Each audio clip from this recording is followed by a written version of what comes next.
Barrel Surf Podcast. Barrel Surf Podcast. Barreled Surf Podcast. Barreled Surf Podcast. Barreled Surf Podcast. Barreled Surf Podcast. Barrel Surf Podcast. Yeehaw!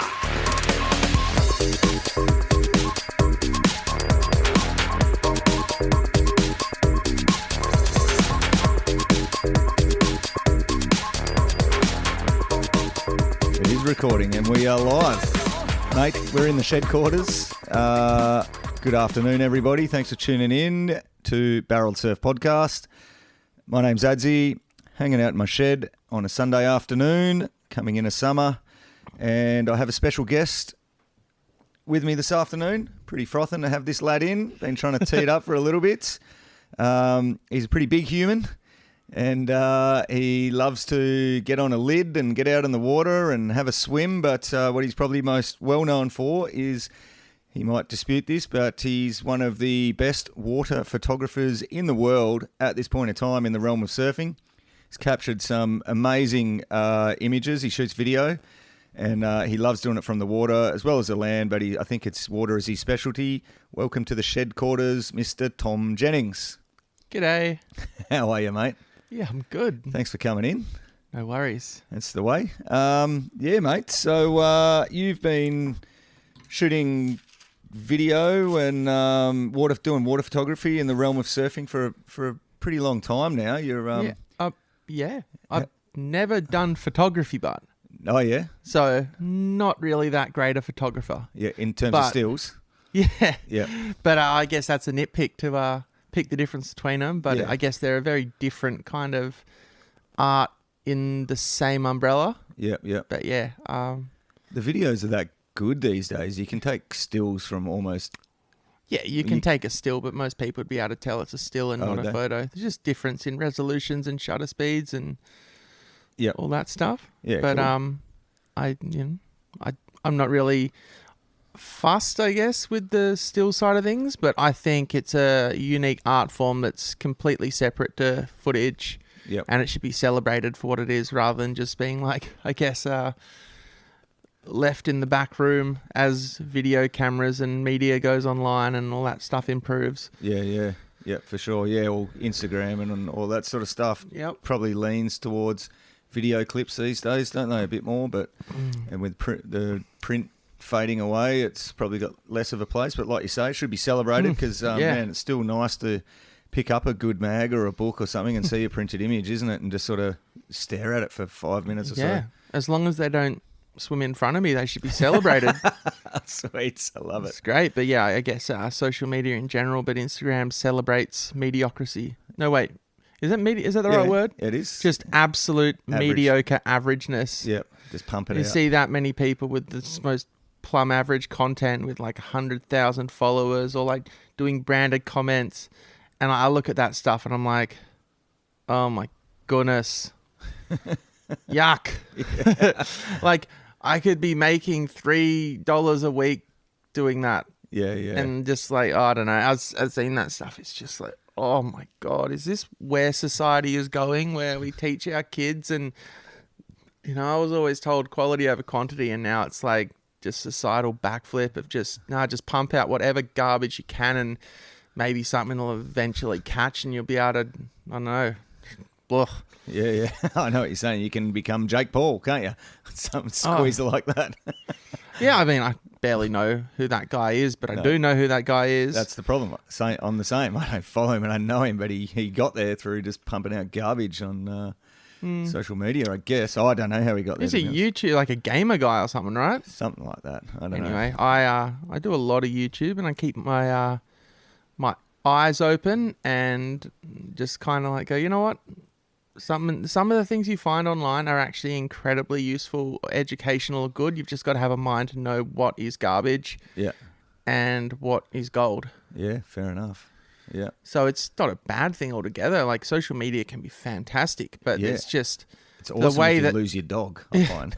Oh yeah, it's awesome for community, as long as community has enough intelligence in it to separate the gold from the garbage. And you know, there's just so much stuff where people just see things and don't even question it or don't even like think twice. They go, oh my God, it's a really low low pixel graphic thing. It must be true. Repost, sometimes it is true, but it's like if you're going there to find, to educate yourself, it's kind of like, oh God, there's, not saying there's worse places, but there's better places to go. Yeah, Might take a little bit more effort, but most people just are not interested in effort these days. Yeah. When it comes to all that stuff. Yeah, fair enough. Well, mate, we sort of ripped straight in there, but let's dial it back. Yeah. Where'd you sprout from, Tommy? Where'd you grow up, and how'd you find the ocean? I sprouted from my mum. Yep. That's a good thing. And my dad in Perth. And how did I find the ocean? I found the ocean, I guess, because my parents forced me. Did they? I originally didn't like it at all. I just found it too much. The textures, the sensations, the noises, everything. I remember being down at Yallingup, screaming my head off because Mum was trying to get me to open my eyes underwater, and I just couldn't do it.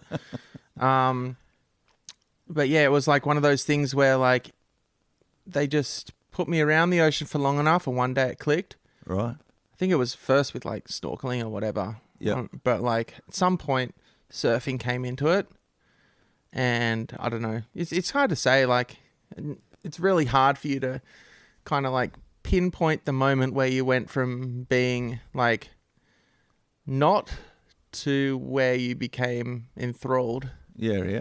No. But, I remember around the mid-teens was when I was like, oh, well, what's surfing all about? Like, everything else that I'd been obsessed with on and off throughout my life just kind of disappeared. Yep.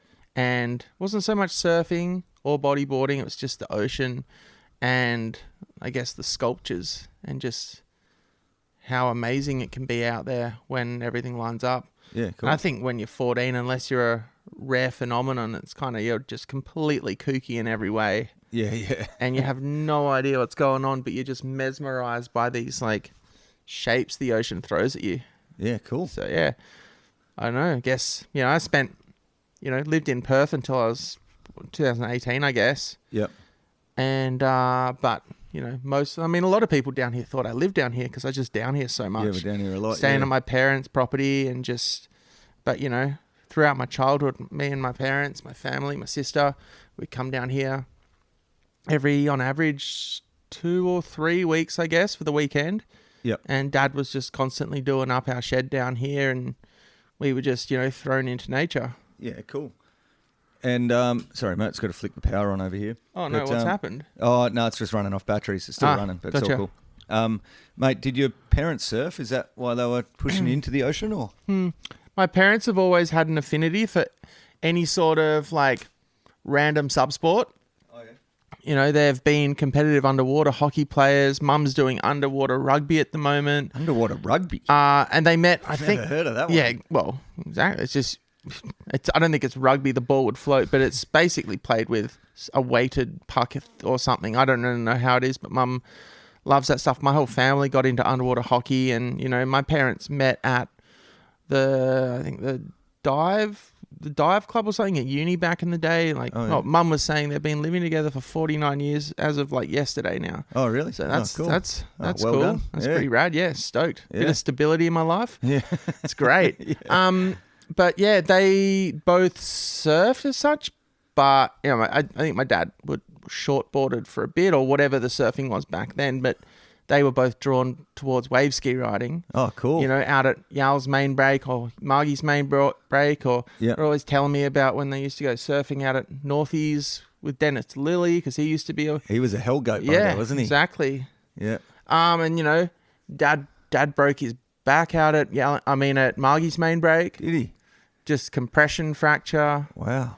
I don't know, like he loves telling those kind of stories that I've kind of got like a bit overly saturated with him, but I think a pretty big windy day, like bit of an air got under him, he dropped, landed on top of him, got crushed. I mean, you think about it, you're strapped into a huge piece of incredibly buoyant, whatever, like it's going to thrash you if you get smoked. Oh, for sure. And, Mum's got a photo of her wave skiing with I think her first Goldie in like the late 80s or early 90s.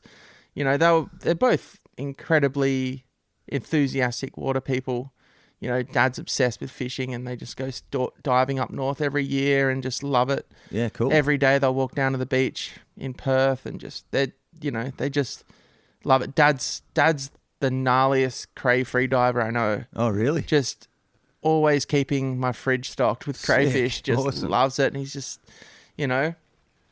So yeah, that's the water connection for my family. Yeah, well, it paints a picture pretty early then as to how you became a water photographer. But Yeah. definitely some good swimming lineage there.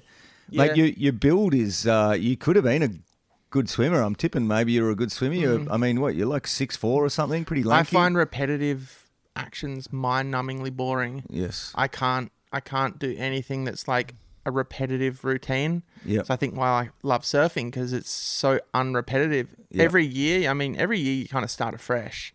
Like you might be scoring the same waves you scored the year before, but everything's slightly different, and it's always exciting. You have like 4 months off, the ocean comes back alive, and all of a sudden you're like, oh, we can go and do it all again. It's like, yes, but every year the lighting's different, or the direction's slightly different. You're always comparing, this year we had 4-6 sessions out the box. Last year there was only 2. The year before there was 5. And you're like, always comparing notes, and that keeps it fresh, so it's not repetitive. Yeah, cool. But yeah, I can't stand the whole like swimming laps or running or doing anything that's just like the same thing. Yeah, fair enough. And I don't know, also my body just falls to pieces as soon as I put too much pressure on it and all that. So like I can swim for 6 hours or something in a wetsuit or in board shorts with my camera. Yeah. But I can barely paddle my surfboard for more than like a minute before my shoulder breaks down in pain. Really? It's just a weird, like, I don't know, my body's so Just meant to swim. it's just clunkily put together, and I guess I just bite through the pain when I go swimming with my camera because it's what I love. Yeah.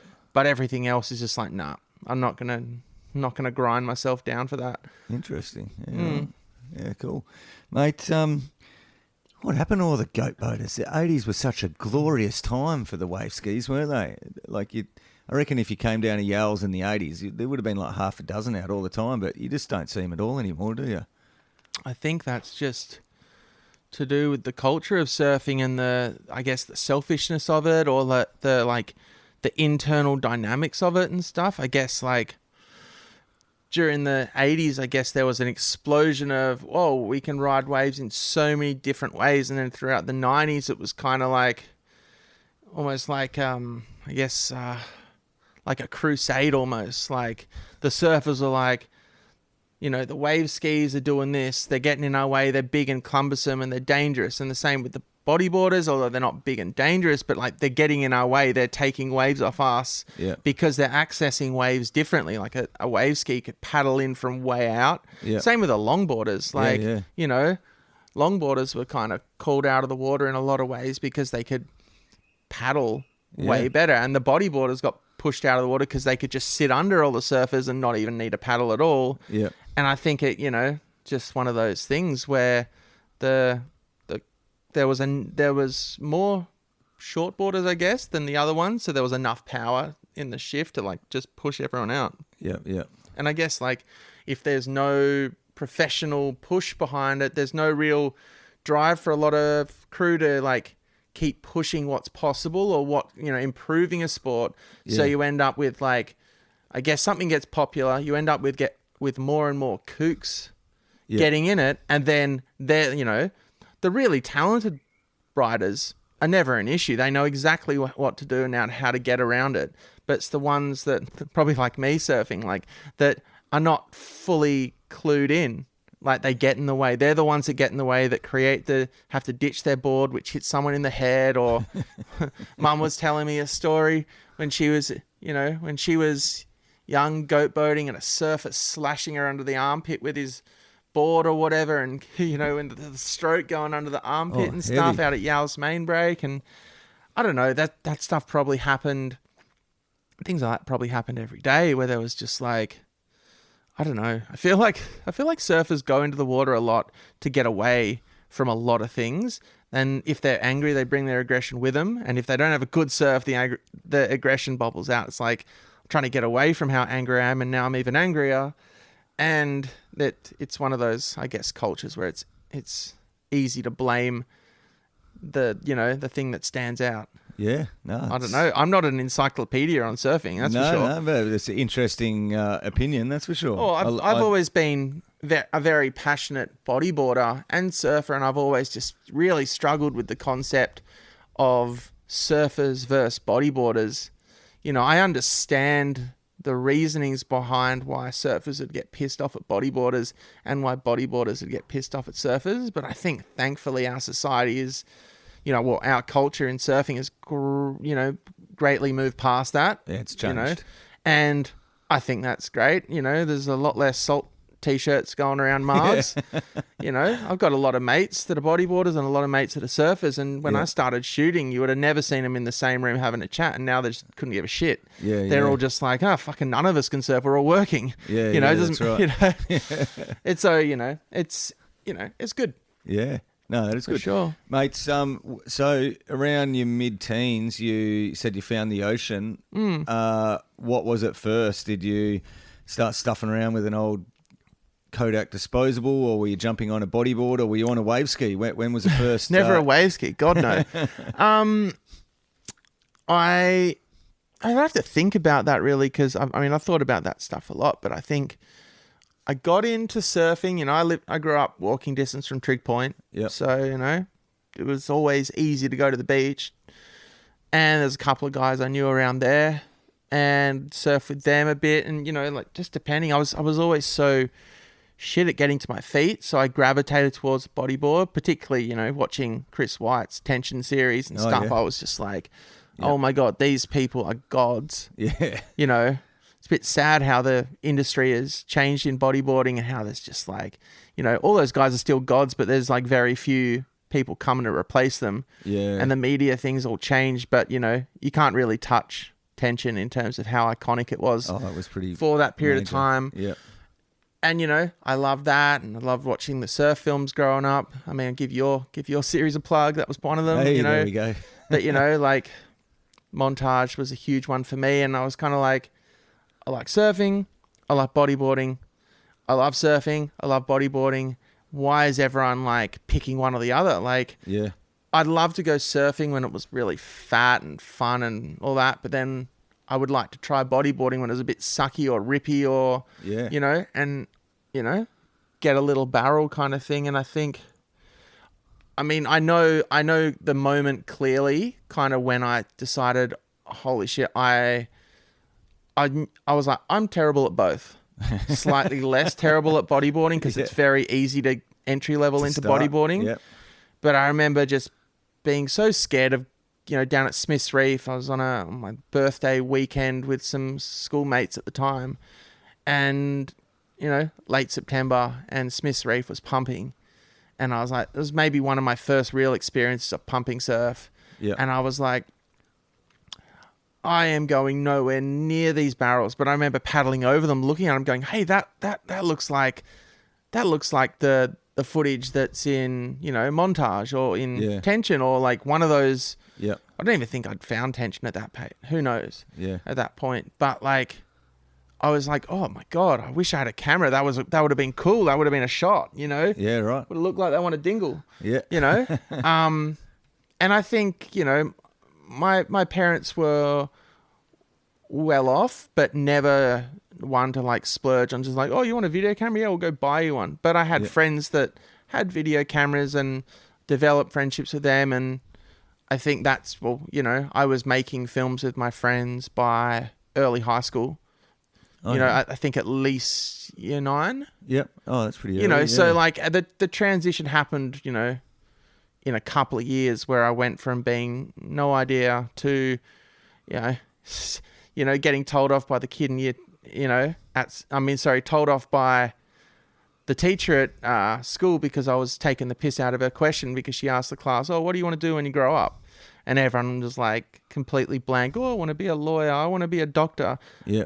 I want to be a fireman. All that. And I was like, I want to make surf films. Yeah, and everyone nice. just laughed at me, teased me. The teacher punished me. Really? And it's funny when I bump into a couple of kids from school back then, getting after years of being relentlessly bullied by every single person you could poke a stick at. Really? For many, many reasons. They go, geez, Jenno, like, who would have thought, eh? And I'm like, well, I thought. Yeah. You know what I mean? I remember that clearly, sitting in the class and getting like, punished by the teacher Wow. for telling them I have a dream and I have a dream that I want to pursue. That's awesome. Not a fucking clue how to get it's there, awesome but it's awesome that you were so clear about it. yeah, well, I mean, that's one of my traits, I guess. Like, Yeah. I pick something that I want to do and I'm kind of like, well, I kind of actually want to do it. I don't just think about wanting to do it. Yeah. But when you're that young, you don't really know it all, really. Yeah. Mates, summer's upon us. You might not want to put a full wetty on. If you just want to get a quick one in boardies and a rashie, look no further than the Shark Eyes Aquaphobic Rashie. Mate, it is groundbreaking technology. Keeps you warm for that little quick 30-minute lunchtime surf. Unreal. Keeps the sun off. Keeps you a bit warm, but not too warm. Little summer splashing. Little summer loving. Shark Eyes wetsuits. Get around them. You.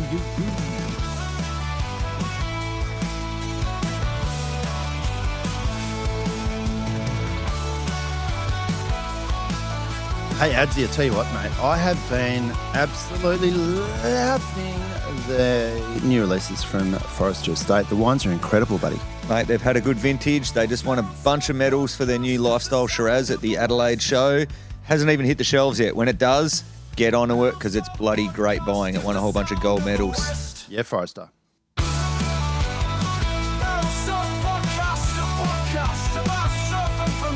Oh, Cheeky Monkey, what's this new beer that you have just released? If I'm not mistaken, it's a Wildcats Hazy Double IPA. Absolute juice with thick citrus.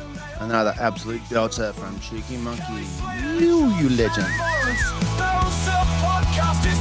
Want me to get you another cheeky monkey there, mate? Absolutely. All right. What was your first camera?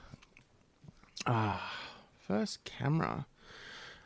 There was a Canon Ixus and a Olympus something that had, back then the video quality was so light. It was like 640 resolution at 15 frames a second or something. Yeah. Those things was that a 0, that one? This one's a 0, that one's a 3.5. Oh, I love the 3.5s. Zeros are pretty good. Yeah, okay. Oh, I just cut that bit out. No, that's right. Or you can have a stiff one, whatever you want. No, I'll have this and then maybe have a 0. Yeah, cool, man. Slowly dial things down. Yeah. Or slip in a cheeky one. Depends how far we go, but Yeah. So where were we? Mate, first camera. Was it a little one of those, like, did it have a water housing or was it a little splash boost sort of thing? Or so this is long before GoPros and every other shit POV camera there is. Yeah. I think I actually got given one of the original GoPros, and it was like a disposable underwater film camera with a wrist mount. Oh, yeah. And so I don't know if I ever used it or it was stayed in the package. We might have thrown it out because I swear I never used it, but we could never find it because that probably would almost be a collector's item for how shit it was. Yeah. But yeah, like that was one of the first cameras my parents got for me, and that was before they realized that I was actually into filming and not photos. Oh, yeah. So they were trying to support me. They were just doing it in a way because, they had, although they were in love with the ocean and the surfing and all that, they had not the slightest clue about the surf industry as far as I could tell. So they were just like, oh, he's likes photos, whatever, Yeah, he likes cameras in the water. Yeah, so anyway, that, but it was, I think the first one was this Canon Ixus, and it was like, yeah, they because they were mass-produced cameras, and Dad found these mass-produced housings for them, and yeah, I'd play around, could take photos with them, but you could shoot video. Hang on, I gotta sneeze. Yeah, that's cool. Hay fever's a bitch. Still at this time of year, it's still going. Yeah, right.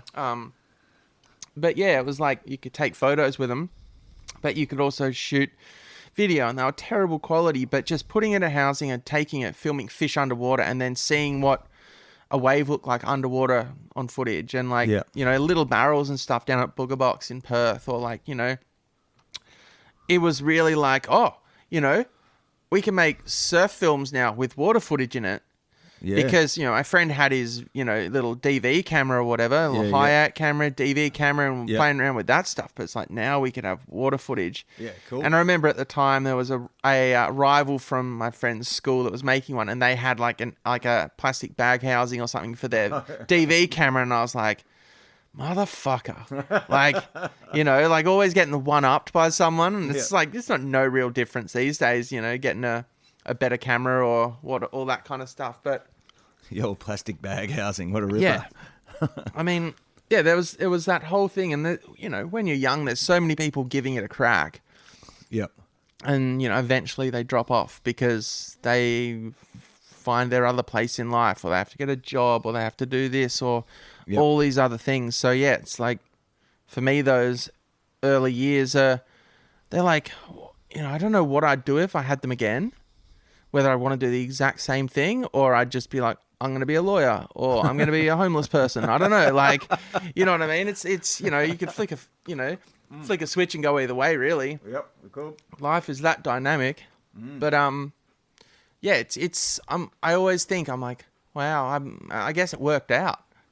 Yeah, it definitely worked out, man. Far out. You've brought joy to many surfers and continue to do so. That's the thing. Like, I get so baffled when people blow up at me, or like get pissed off at me about filming, secret waves, or like, sensitive locations. And I'm like, dude, what do you think I'm trying to do here? I'm like, I'm just trying to fulfill my dream of filming amazing surfing, like it's a nature documentary. Yep. And just trying to bring some joy to people. And like, I'm trying to score good waves. Yeah. And just bring joy. I'm not trying to like geolocate a secret spot. Like I'd rather do anything else than that. Yeah. And it's like, I think people just can't think outside of their like little kind of, I don't know, it's not selfish. I understand the concept. Like I respect the fact that you want to protect something because humanity is so good at just not being able to control itself. As soon as there's a little good thing, everyone needs to ruin it. Like, look at it. We live in the best part of the world, and it's just slowly, not even slowly, turning into the, it's just getting blown like up. Summer Bay, Byron Bay, whatever you want to call it. Like people coming in trying to bring Perth here, and you're like, fuck off. Like, can we just use our brains and keep things a bit like chill? Yeah. And so, like, I get it. I understand when people, get like that. But yeah, I love bringing joy to people. Yeah. I mean, that's great when people watch my footage and they're like, we can tell it's your footage straight away because it's just like, it's something different. Yeah. It's sick. and I'm just like, cheers. Yeah. That's sick. Oh, that satisfaction's good, isn't it? Yeah. When someone comes up and says, oh man, I just watched that edit that you did. Fuck, that was so sick. It's just, mate. Yeah. I mean, I don't know what sort of financial gains you're getting from being a surf filmmaker, but I would suggest that getting that praise from surfers has got to be one of the most rewarding parts of it. Swings and roundabouts for sure. Yep. But it's a fine line with the whole secret spots, quiet spots. I mean, you understand on one point you're like, well, I'm not geotagging it. I'm not putting landscapes in or whatever. You're doing your best to keep it. I think, honestly, I think that's the most torturous thing when you go to like a secret spot or whatever, that you can't just film all how like beautiful nature is around it, like the landscapes, because, it's sensitive. Like there's places I've gone and waves that I film where I've gone, oh my God, I so wish I could put a sequence in of how beautiful that backdrop is, or that foreground is, or like a wide shot of the bay or whatever. And you're just like, oh man, you wish you could do it, but it's like, I'd rather go to the place and be able to film it, like just be in the barrel, nothing else, and leave and be able to come back and do it again later than to go there, blow it out, and then just be creating enemies. It's so stupid doing that. Or come back and there's 5 other photographers in front of your shot. Oh, not even just anywhere. Like there's places out there where I'm just like, I feel like I'm lucky that I've got to go there and be there, and I feel privileged. And then I'll see other people that I'm like, why is that person there? How is that person there? Like, that person doesn't really, I mean, it's selfish in a way, but that person doesn't have the right to be there because, and it's a silly way of looking at it, because everyone has the right to access the ocean. But the only way that person is there in the middle of absolutely nowhere is because someone's told someone who's told someone that, oh yeah, there's a sick wave there. And then they're gone, sick, we'll go tap it on the weekend. It's like, well, hang on.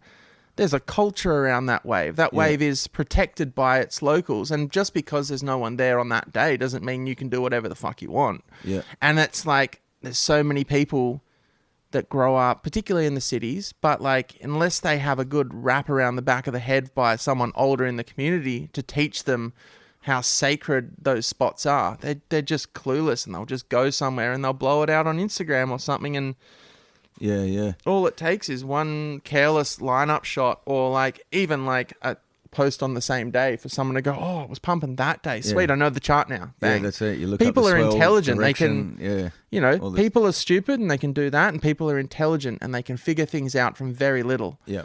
You know, all it takes is one rock in the background and be like, oh my God, they're shooting from that angle. That means the rock has to be out there. I found it. Bang. Yeah. And then, you know, and you never post on the same day. That's a rule, no, surely. I mean, every now and again I'll do it, but I usually don't take my camera out of the housing for a week, you know, so, but it just depends on this, you know, I wouldn't go to a secret a beachy with a misto bank, or I wouldn't go somewhere that's sensitive and do that. But like if probably wouldn't even do it with rabbits, because you kind of want to keep that under wraps for a few days before it gets, someone else is going to blow it out. Yeah, there's places, you know, but if like North Point was good and every man and his dog was there and you got a sick shot, you'd be like, nah, fuck it, I'm going to celebrate with everyone else. Yeah. The thing is, at North Point, it won't be good the next day anyway. So. Yeah, a little bit of instant gratification every now and again. You know, there's a bit of nuance. You're only there. human, Jenno. You're only human, mate. Bit of nuance, but in general, it's just like, mate, you got to ask yourself, what are you taking shots for? What are you shooting for? Why are you here? And what are you doing? Like, if you're just having fun, then don't post at all. Yep. You know, like no one needs to know that you scored. Yeah, you know, right. I post stuff rarely, every now and again, a bit of gratification, but usually my stuff doesn't come out for 6 months plus, because I'm not shooting for, you know, for likes or people going, no, sick shot, bruv. I'm like, I'm shooting because I want to make media that people can, you know, sit back at the end of the day or whatever and just be like, wow, that's sink into. I've always had this ethos of like, you go watch a nature documentary, you know, David Attenborough, or, you know, Nat Geo or whatever, and you kind of get transported away from your world. You're in the same planet, but living in Perth or in a city or a town or anything is so far away from a rainforest or a desert or a wild habitat where animals are just going everywhere. So I always incorporate as much natural history into my surf films whenever I can, whether that's a bird or a dolphin or anything. Like, you know, I filmed a couple of sharks. They're straight in there. Dolphins, you know, there's a couple of shots I'd want to get that I haven't been able to film.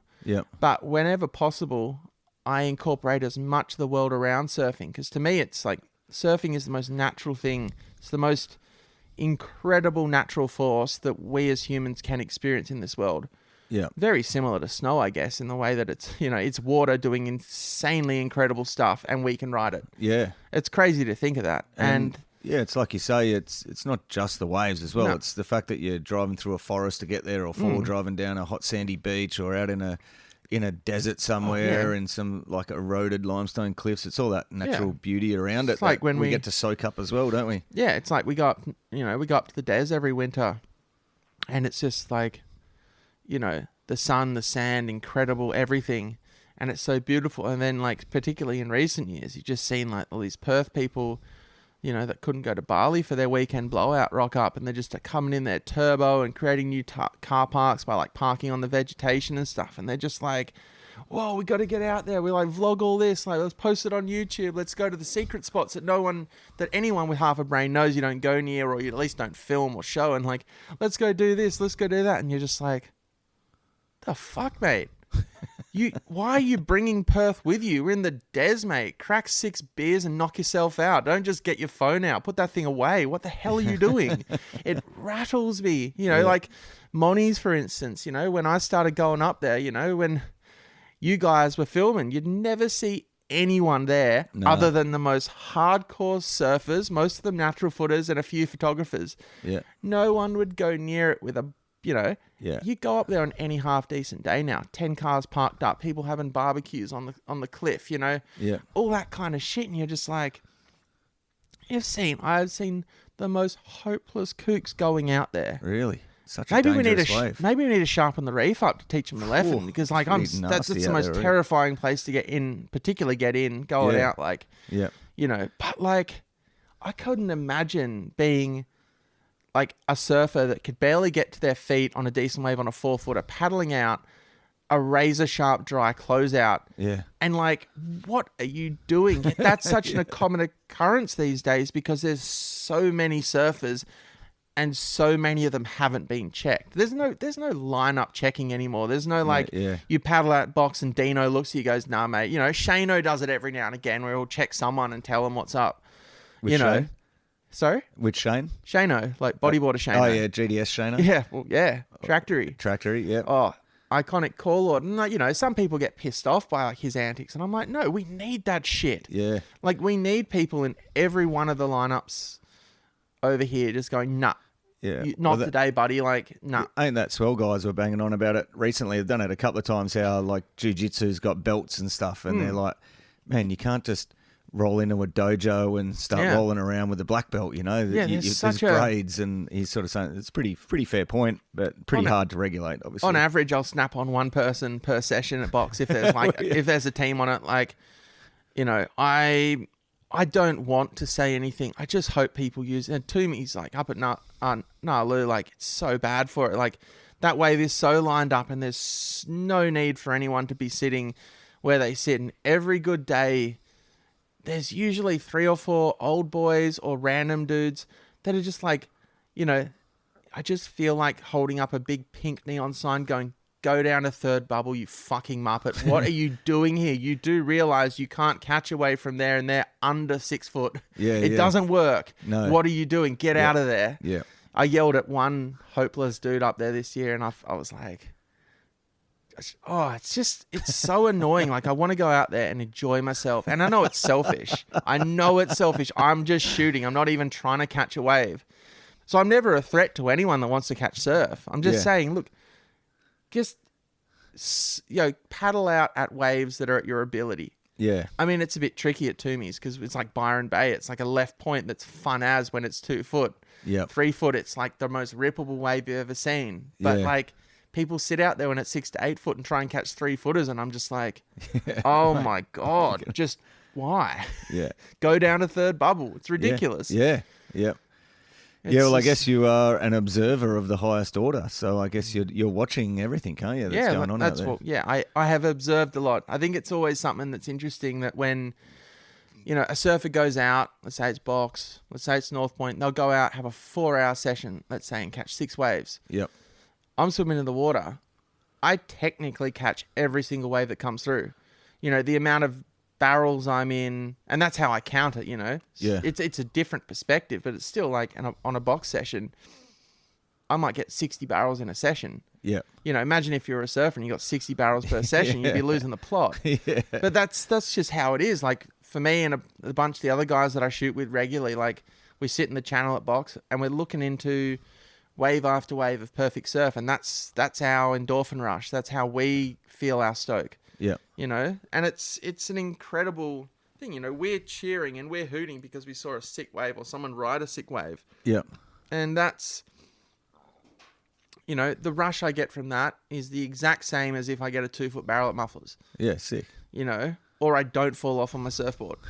Because usually I'm falling off my surfboard and just going, why am I even bothering? Yeah, yeah. Mate, talking about being in the tube or looking into the tube, what came first? Can you remember? Where was your first tube that you can remember, or was it more like you got?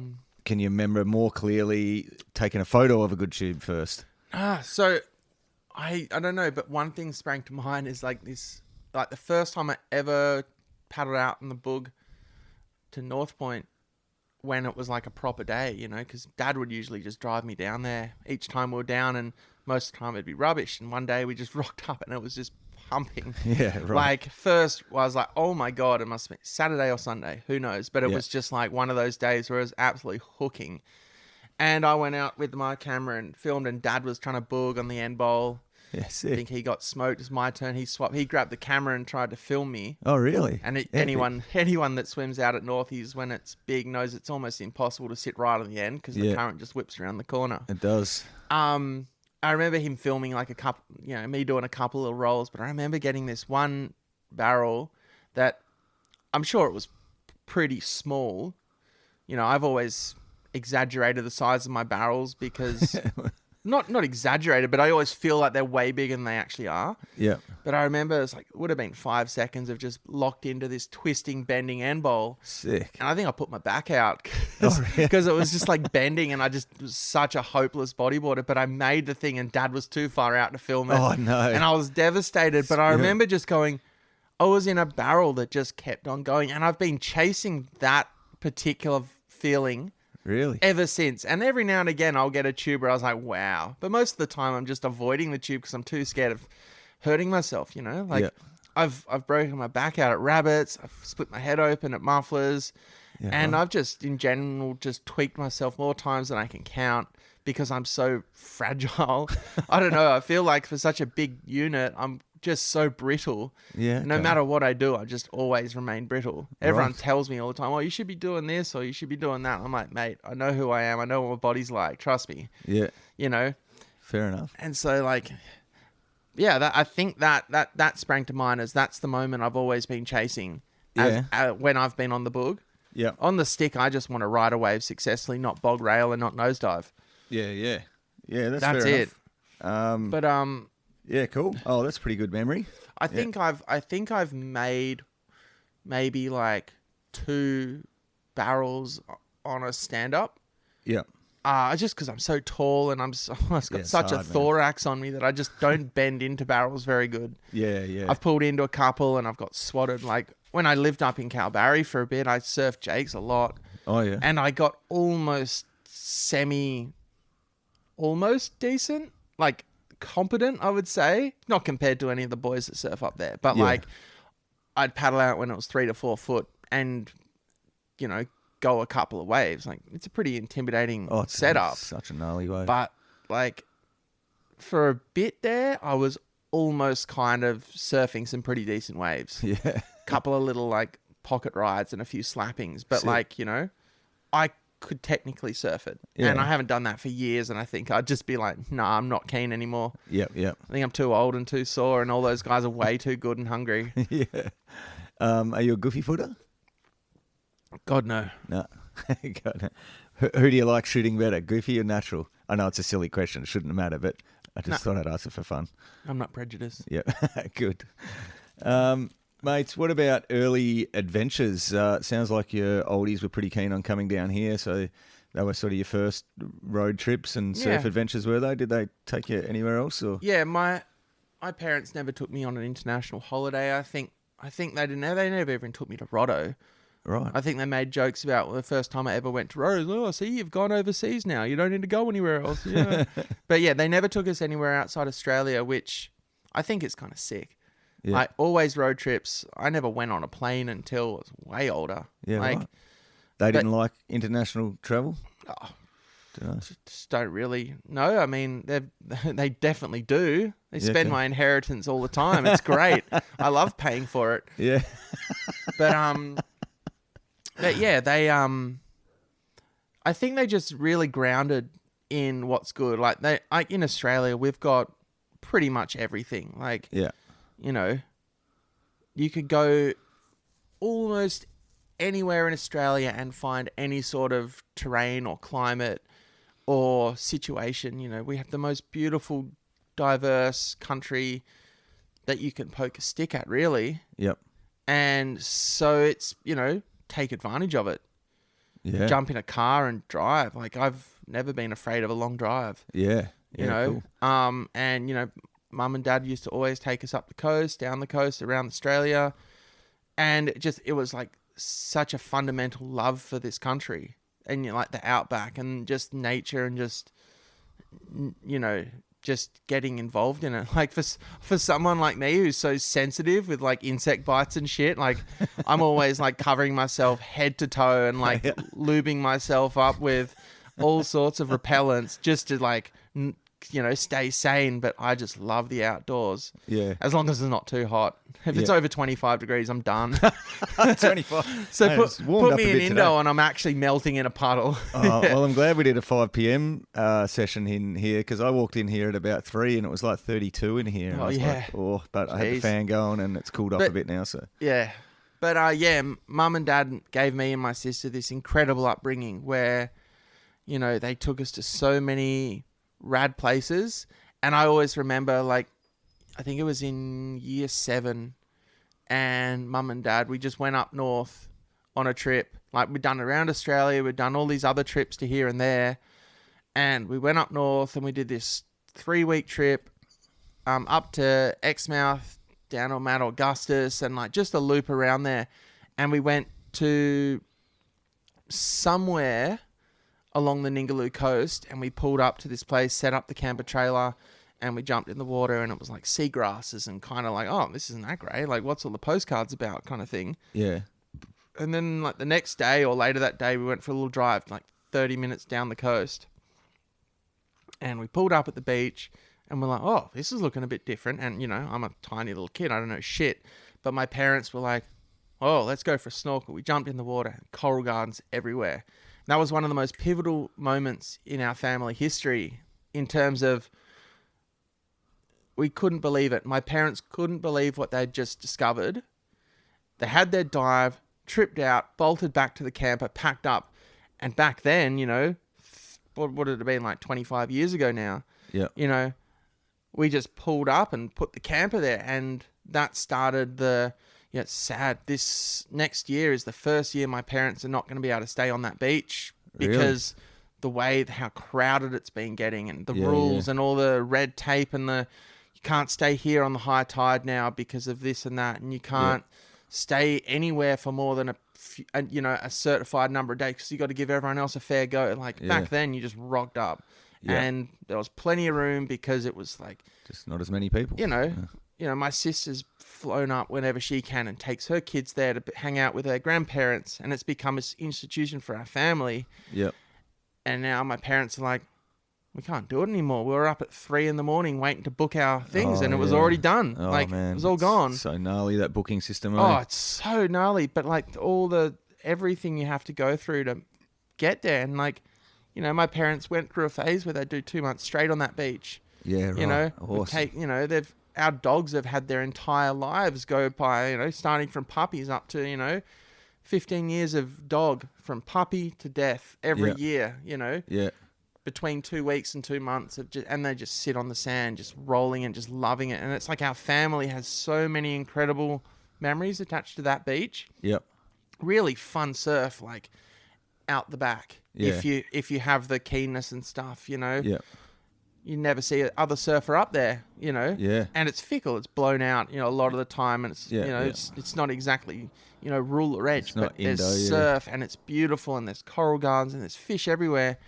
But it has if anyone tries to tell us, nature isn't changing, the world isn't changing in 30 years, 25 years, that little stretch of beach has gone through an immense amount of change. Yeah. Not just from the pressure of humans rocking up and just, blasting the zone, but, the way that the shoreline has shifted and the currents have shifted and everything's just, it's beautiful in a way to see that the world is dynamic, but it's so obvious that things are shifting. Yeah. Yeah. So, but that's the childhood I had with my parents not going to Bali. Not going somewhere else for a nice fancy holiday in a hotel kind of thing. My parents were like, all right, we're on the beach. Here's the campfire. There's the dirt. Fantastic. Get to know it. Yeah. Go fishing, get salty. Yeah. And, that stuff was all pretty confronting for me because I'm a very sensorily, overstimulated person, Yeah. But I think that was good because, I am a sensitive person to a lot of bullshit. But as a kid, I was kind of just rubbed in it and said, mate, that's the only option you got. Yeah, yeah. Sometimes it wasn't great, but all the memories that I have are just of my parents just giving it a real solid crack of the whip. Yeah. They worked their asses off to do their jobs and all that kind of stuff. And we were the benefactors. Sick. And it's, surfing was an offshoot of that eventually. I came to that at a later age, but my parents just threw us out in the world, threw us out in nature. It was a weird, we were protected from so many things, but we weren't protected from the real world, like the real world, not the real human world. Yep. You've mentioned a few times sensory overload and being sensitive and stuff. Is that due to you have Asperger's? Is that right? Just quickly, what's Asperger's? Well, that terminology is being cancelled these days, but I think that's a load of shit. I'm like, who cares? Yeah. It's a terminology. It's part of the autism spectrum. Yeah. It's just like, you picture a camera that's underexposed or overexposed, or you picture the sound on your microphone always a bit high or a bit low, or you can't separate background noise from, foreground. You find it, I can't tell a lot of people's faces. There's a lot of little things you can't. It's a good way to explain it. That camera being overexposed or underexposed. Yeah. It's just that not. And mate, no one's lenses are exactly the same anyway, right? No. So like you have, I have an incredible ability to focus on certain things, and then some mornings I just can't get out of bed. I can't think. Like I can't do anything. Like, it's it just is what it is. I don't think, I think I'm lucky in certain ways and unlucky in other ways. But yeah, I mean, I drive around everywhere in my car because I've got a bed in it at all times. So if I do clip out, which hasn't happened in a long time because I feel safe. Yeah. But I go everywhere in my car. It's jam-packed of things that help me feel like I've got this no matter what kind of thing. If I go somewhere without all that shit, I'll get pretty titchy. Yeah, okay. And the older you get, the more used to you get it. And it's not like I'm severely autistic or non-verbal or anything like that. That's like right. I'm pretty sorted. Yep. Like, I'm not crying poor or anything in that respect. I'm but it makes a number of things frustrating. But you wouldn't, it's the same thing with all like invisible disabilities. Like, they're invisible. Yeah. The only time you're going to notice them is if you get shoved up against a brick wall, Yeah. Yeah. You get backed into a corner, things are going to get a bit weird. You think about a circuit board, every circuit board's got like power regulators to make sure everything runs, doesn't, short circuit, doesn't, overload. They got fans to cool things down. They've got all this kind of stuff. What happens if the fans stop working, everything overheats and blows up? What happens if, there's too much power? What happens if there's not enough power? All that kind of shit. That's just what like an autistic brain is like. But there's every single brain is wired so differently that you can't put a finger on it. You can't be like, oh, that person and that person are the same. Yeah, that's right. Fuck no. You look at Clay Marzo compared to me, and I found out I was autistic because of Clay's film, and then getting to meet him, I was like, did you? Cool. I watched his film and I was like, oh wow, that guy's autistic. Cool. Nothing like me. And then when I met him and got to hang out with him, I was like, well, he's kind of not really like he is in the movie. He's actually like this and that. And I was like, I feel like there's something going on there. And this is years ago now. But like, for lack of a better phrase, I did my own research. And but I didn't just stop it there. I didn't just go, oh, I done my own research. I'm autistic. I was like, right, I got to get to the bottom of this because I have a hunch. Yeah. Something's not right or something is right. I don't know. Something's just a little different. Yeah.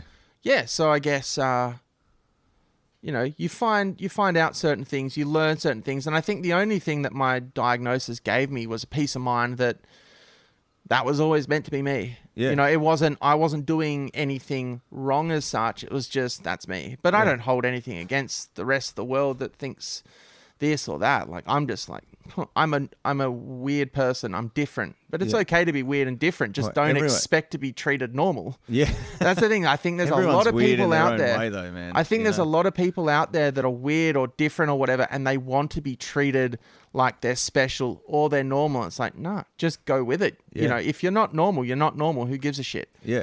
Like, mate, normal's fucking a relative term anyway. Like, there's always going to be dickheads out there that are going to find a way to make themselves feel better by roasting you, but you just got to be resilient enough to be like, so? Yeah. Yeah, no. Dickhead. You don't need to put phobes or ists on people. You just dickhead. It's a dickhead. Yeah, that's right. Yeah. That's a dumbass. That person is not smart enough to be, whatever. Who cares? Yeah. Water off a duck's back. Easier said than done, of course. There's a lot of people that struggle out there because they just can't move past that. And I've struggled for years with that. But I think you get to a place where you're just like, no, you're just a dick. Yeah. That's it. That's it. If anyone's having a hard time that's listening to this podcast, just got to be like, nope, dickhead. Yeah, that's it. There's plenty of them out there, that's for sure. Mate, Don't quote me, but I think we just did. Mate, so in that whole progression in the formative years as filming and that, when did you sort of start to take it a bit more serious and say get a decent camera with like a proper housing or get some clips that you thought, hold on a sec, this is like as good as other people are getting on? Maybe was there any sort of moment there of filming anyone in particular? Or absolutely. There's countless moments if I can try and nutshell it. But I got lucky to, I guess, come into contact with Rick Raffici. Oh, yeah. Who at the time, I don't know which came first, but he was my second cousin's uncle. Right. Or I just managed to meet him at Trig Point. I'm not sure. I think my second cousin, Kurt, helped me kind of like reach out to him and get in contact with him. Yep. But he kind of, I guess, saw me as like, okay, he gave me a bunch of rusty tapes that had raw footage on it and said, go edit something. And I went and edited it. And that was my job interview. Oh, cool. And, it was like an apprentice. It was like, you do as much work as you can and hopefully it's good enough and, very, very little pay, but I'm all good with that. Yeah. That's fine. I mean, you got to learn the tools of the trade. You've got to pay your dues and surf industry is a bit different to every other industry in that respect. Yeah. But, I did all that stuff and I think I showed him that I at least had a fundamental understanding of surf media and how it differs from everything else. And he invited me to come on a couple of trips, I think in 2008. I might have done something in 2007 because I finished school in 2016. I actually 2006. Oh, I was going to say, I know. Yeah, I'm a bit old now. I did miraculously finish year 12. My parents did cotton on to me and support me and let me do things a bit differently, but I made it out of year 12. And then I think the next year I did a trip with Rick up north. It was with like Ian Walsh and I met Crakey and Kirby and so many of the boys on that trip. And that was really like a turning point. But then Crakey's movie started the next year and I filmed with him for almost the next 4 years, I'd say. That movie we finished, I think 2009, mid-2009. Which one was that? There's No Eye in Go Rye. Oh, yeah. And, Rick had kind of been like, well, mate, you're forbidden from shooting water, even though I was passionate about it and I showed promise. Yeah. He kind of was like, you're forbidden from that. You're the land guy. You've got to learn, you got to pay your dues. You got to learn the ropes. Yep. He always said, something like, Because obviously, for those that don't know, but Rick Raffici is a fantastic water photographer and has been a long time. He's a master cinematographer in the water and all that kind of stuff. And I mean, So he stuck you on the land and said, well, it's just something that so many people need to learn today. Like, mate, you should be doing a couple of years on the beach before you even look at a housing. Yep. They go straight to drones, straight to GoPros, and you're like, mate, get yourself a solid fundamental camera, sit yourself on the beach for a couple of years, work it out, figure out, and then you migrate if you're still interested. Yeah. And a lot of, it's this kind of thing. So like Rick kind of put me there and said, if you want to go anywhere near the water, if you want to do this and this, you got to master this shit first and you got to deal with it. You might want to go out in the water, but the job is the job. And you've got to, and that was a fundamental lesson that I was, he was really good at, showing the ropes in that respect. And so, I didn't really start doing the whole like water stuff for any surfing. Because I always shot bodyboarding as well. Yep. And I had my own shitty little housing and this and that. That housing got destroyed when Kirby tried to pull into a barrel and sandwiched it between his head and the reef. Oh, did he? Blew it to pieces. No way. Smashed your housing with his head. Yeah, head butted it into the reef. Gnarly. Yeah. How But did you know, Kirby fare up on that one? oh, you know what Kirby's like. Yeah, he loves it. I'm sure a bit of it's caught up with him now, but he's a bit of a maniac. Yeah. No But way. I kind of think that's like an honor and a rite of passage that my housing got decimated by yeah. Kirby in the Oh, reef. It's mate, like, that's that's a- sick. oh, that's Who a- else's housing's got Yeah. demoed by Kirby? I know. That's It's awesome. an iconic. It is. Anyway. It's fantastic. But you know, I had those couple of years there, and I really learnt the fundamentals, and it made me really appreciate what I wanted. I wasn't there to be like, you know, get the glory shot or to do like be cool or anything like that. I just wanted to film surfing, and like I got given this opportunity to go and film with some of the world's best surfers, and you know, like I grew up idolizing Kirby and Rye. You know, Yeah. Rye's Quicksilver films like Young Guns and shit. Yeah, I was for like, sure. I remember I just could not believe that I was standing in the same room or like eating a pie at the same servo as Crakey and Kirby and those guys. And I was So glamorous. so scared, but so like excited. Like, oh my God. It's like, I always said this is like Harry Potter getting on the Hogwarts Express. Like Right. he went from one life Yeah. and jumped in a car, and the rest of his world opened up. He was, Wow. you know, on the Hogwarts Express. You know, my Yep. parents were fabulous, but they did keep me sheltered from what lay outside the family and all that. Yep. You know, the Yep. things that I learnt on that first trip. Half of that shit I still haven't spoken to Mum about. You know, but that's fine. You know, Classic. you know, you got to get thrown in the deep end every now and again, and most Yeah. people will do it. You know, at a party or a club. Yep. I'm not most people. Yeah.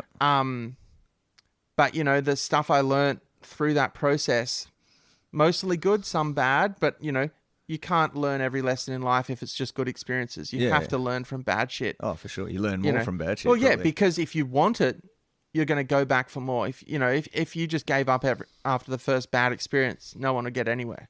And I think there's a big lesson there, because a lot of people just go, "Oh, that was a bad one. Oh, I'm done." Yeah, yeah. And that's cool, because it's not their place. If they don't want to push through the pain or like, you know, put their head down, then it's not for them. Yep. You know, so yeah, no participation awards, that's for sure. Sick. But Yeah, right. So, and then when did Rick go, all right, mate, you're allowed to swim now? Or did you just start doing it by yourself? I had my own housing. Sorry. I had my own housing, and then I borrowed a housing. I remember one time Crakey and Rick went to Bali for it was the Padang Cup, Oh, yeah. and I was living in Kalbarri at the time, and Rick's was this Canon XHA one, I think, and there was two of them, and he took one of them and I had the other one, and there was a housing for it. And yep. Excellent. And I was hanging out with Kirby and Kit, Yep. and the waves are firing, and I was like, I got the house. You know, I didn't have any responsibility to nail like the land angle for Yep. Rye or for Rick, and I didn't sneak. I was like, it's completely logical. Like, I know what I'm doing. I got the camera, put it in the housing, and I swam out at Jake's, and it was, you know, they were towing it, and it was like this, and I was so stoked, and Kirby and Kit was stoked and everything. And then Rick and Rye found out, and Rick got all like heavy on me, because he was like, I guess he just didn't trust me in the water, you know. And I guess, you know, I don't know, but I had this like, that was maybe the first time I shot, or not the first, I don't know, maybe one of the first times that I swam in big barrels Yep. with really accomplished surfers, because I was never swimming with Crakey. Yeah. I was always on the land while Rick would swim out with his film camera, or, you know, just, you know, land gibbon. Yeah. So yeah, it was just, it was sick. But, you know, I think by the time the Canon 7D came out, this was like maybe, I don't know, like, I remember the intersection me and Crakey did, and there was a couple of shots when I first got my 7D in the housing, and so I still use that lens that I got back then. That's my go-to lens in my housing today. It's the sickest lens. It's still perfect. Cool. And, you know, but I remember there's a couple of link-ups I got with Crakey, and that was the first time I was like, oh, I just shot some legit good-looking shit. And the 7D is not a 16mm camera. It's, you know, it's crap, particularly by today's standards, but had enough of that feel where I was like, oh, He had a bit of depth of field. It had a bit of slow-mo, and I was like, oh, I got it. That's it, bang. That's my look. That's Cool. what I'm looking for. And every camera I've got since has been an improvement on that, whether that's resolution or frame rate or whatever. Same lens. The lens has always stayed the same. Oh, yeah. But the camera has changed and got better and better over the years. Yep. And now I've got, I mean, in my eyes, I pretty much got the ultimate setup that I just don't think it could get better, really. Break it down to us, the ultimate setup. Good lens, good camera, good person. What about the housing? Oh, it's Dave Kelly housing, yeah. And that guy's been doing it forever, hasn't he? Oh, yeah, he just sits in his back shed in Newcastle and just pumps out really sick, authentic, handmade housings. Yeah, it's cool. No bullshit. You know, sick. Yeah. I've flown over a few times to go and see a few friends. You know, Ando and stuff live in Newcastle. They're just down the road from where Dave works. And I've gone around to Dave's to talk about housings, you know, and I can't stand up in his shed. I feel like Gandalf in a hobbit hole. Really? It's fucked up. He's just sits there and he's tinkering away, making everything from scratch. It's ridiculous. Yeah, that's cool. But yeah, he's a genius on the tools. Yeah, he is, isn't he? Yeah. Yeah, pretty much everyone's using his housings, aren't they? In Australia, at least, for sure. Yeah, it's weird, but because he makes custom housings very specific to individual setups where other companies will make a housing and then they're like, well, you need this, this, and this. And, you know, if you've got a red camera, you're going to have to use this screen, this cable, this battery to fit in this housing. And I've never liked that because my take on filming is individual and the way I like my housing balanced and, is very different. You know, I swim around with a battery pack to take the weight and the heat out of my camera. Oh, do you? So it can be annoying at times, but most of the time it's so much better. But you couldn't do that unless you got a custom rig. Yeah, right. So where do you have your battery pack? Just on a cray belt around my... Do you? One of my dad's old cray belts, took all the weights off, had the buckle on it and just put it around my waist. That's classic. It's pretty classic, yeah, for sure. Yeah, cool. But yeah. Okay, so it sounds like you sort of cut your teeth up in the Barry a fair bit. Yeah. I mean, I do feel sad that I haven't been able to go up there much, you know, in the last... number of years, but Kalbarri, I mean, it's always the same, but it's always it's also changed. There's not really Crakey was really driving the whole pro surfing and filming and stuff, and then most of the surfers up there couldn't give a shit about footage and filming, and they just see it as so it's very hard for me to rock up there and be like, hey boys, I'm just gonna blow your zone out, even though I don't do that. Yeah. But a lot of them kind of think that I do or look at it like I do. Yeah, that's never my intention. That's the last thing I'd want to do. But, I've gone there a few times on the way back or whatever from Nalu, and I've got, a bunch of good friends up there and stuff. But, there's no real professional surfing drive there. Like when I started shooting there was Kirby, Courtney, and Crakey, and then a bunch of other crew, and there was a real hub of swell hunting going on up there, so there was always something to shoot. And Crakey was, I think Crakey and I started doing our vlog, and it was maybe 2 or 3 vlogs that had started up on Vimeo or websites and stuff. It was long before social media and Instagram. Yeah. Long before Instagram and long before YouTube became a full thing and stuff. And we did these cool vlogs, and then he wanted to do his TV show and all that kind of stuff. But it was there was always something to shoot up and around Kalbarri. And so, there was a real, but that's not there anymore. Crakey just does his, adventure vlogs, doing his cockling and, all that kind of stuff. And it's really cool. Go do what you do. But there's not much of a reason, I'd still like to go up there with a few select surfers to go and shoot. It's got to be, based on respect and it's just like people coming from Perth down here and bringing Perth with them. You don't bring anything with you to Kalbarri. You come to Kalbarri to be in Kalbarri. Yep. You're not bringing anything from outside because as soon as you, drive over that hill and come into town, you're cut off. Yeah. It's almost like you might as well throw your phone in the bin. Yeah, for sure. Because you're in a different world. Yeah. So yeah, cool, man. And what about the first time you went overseas? Then was it for work or pleasure, or how did it go down? This year was the first time I think I've actually gone on an overseas holiday with my partner, I was like, I've never gone to Indo before for like for a holiday or like just to not take my camera stuff and all that kind of shit. It's always been like swell chasing or boat trip or this and that.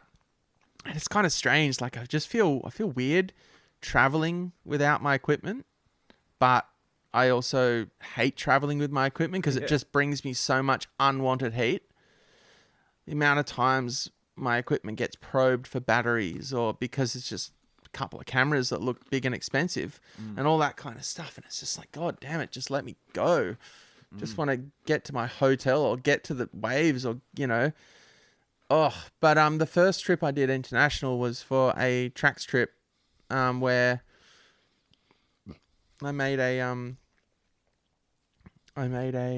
cover mount DVD for tracks. Oh yeah. With Jay Grant back in the day, and it was called Latitude Zero. Oh yeah. What did we call it? Did we call it Latitude Zero? Or we were talking... No, we were... I think it was staying at the land camp in the Talos, Latitude Zero. Yep. I'm not sure what we called it. We might have called the film that as well. I feel like that rings a bell for me. It was a fairly average film. We didn't get much waves, but it was like my first trip to Indo, my first international trip. I think it was anyway.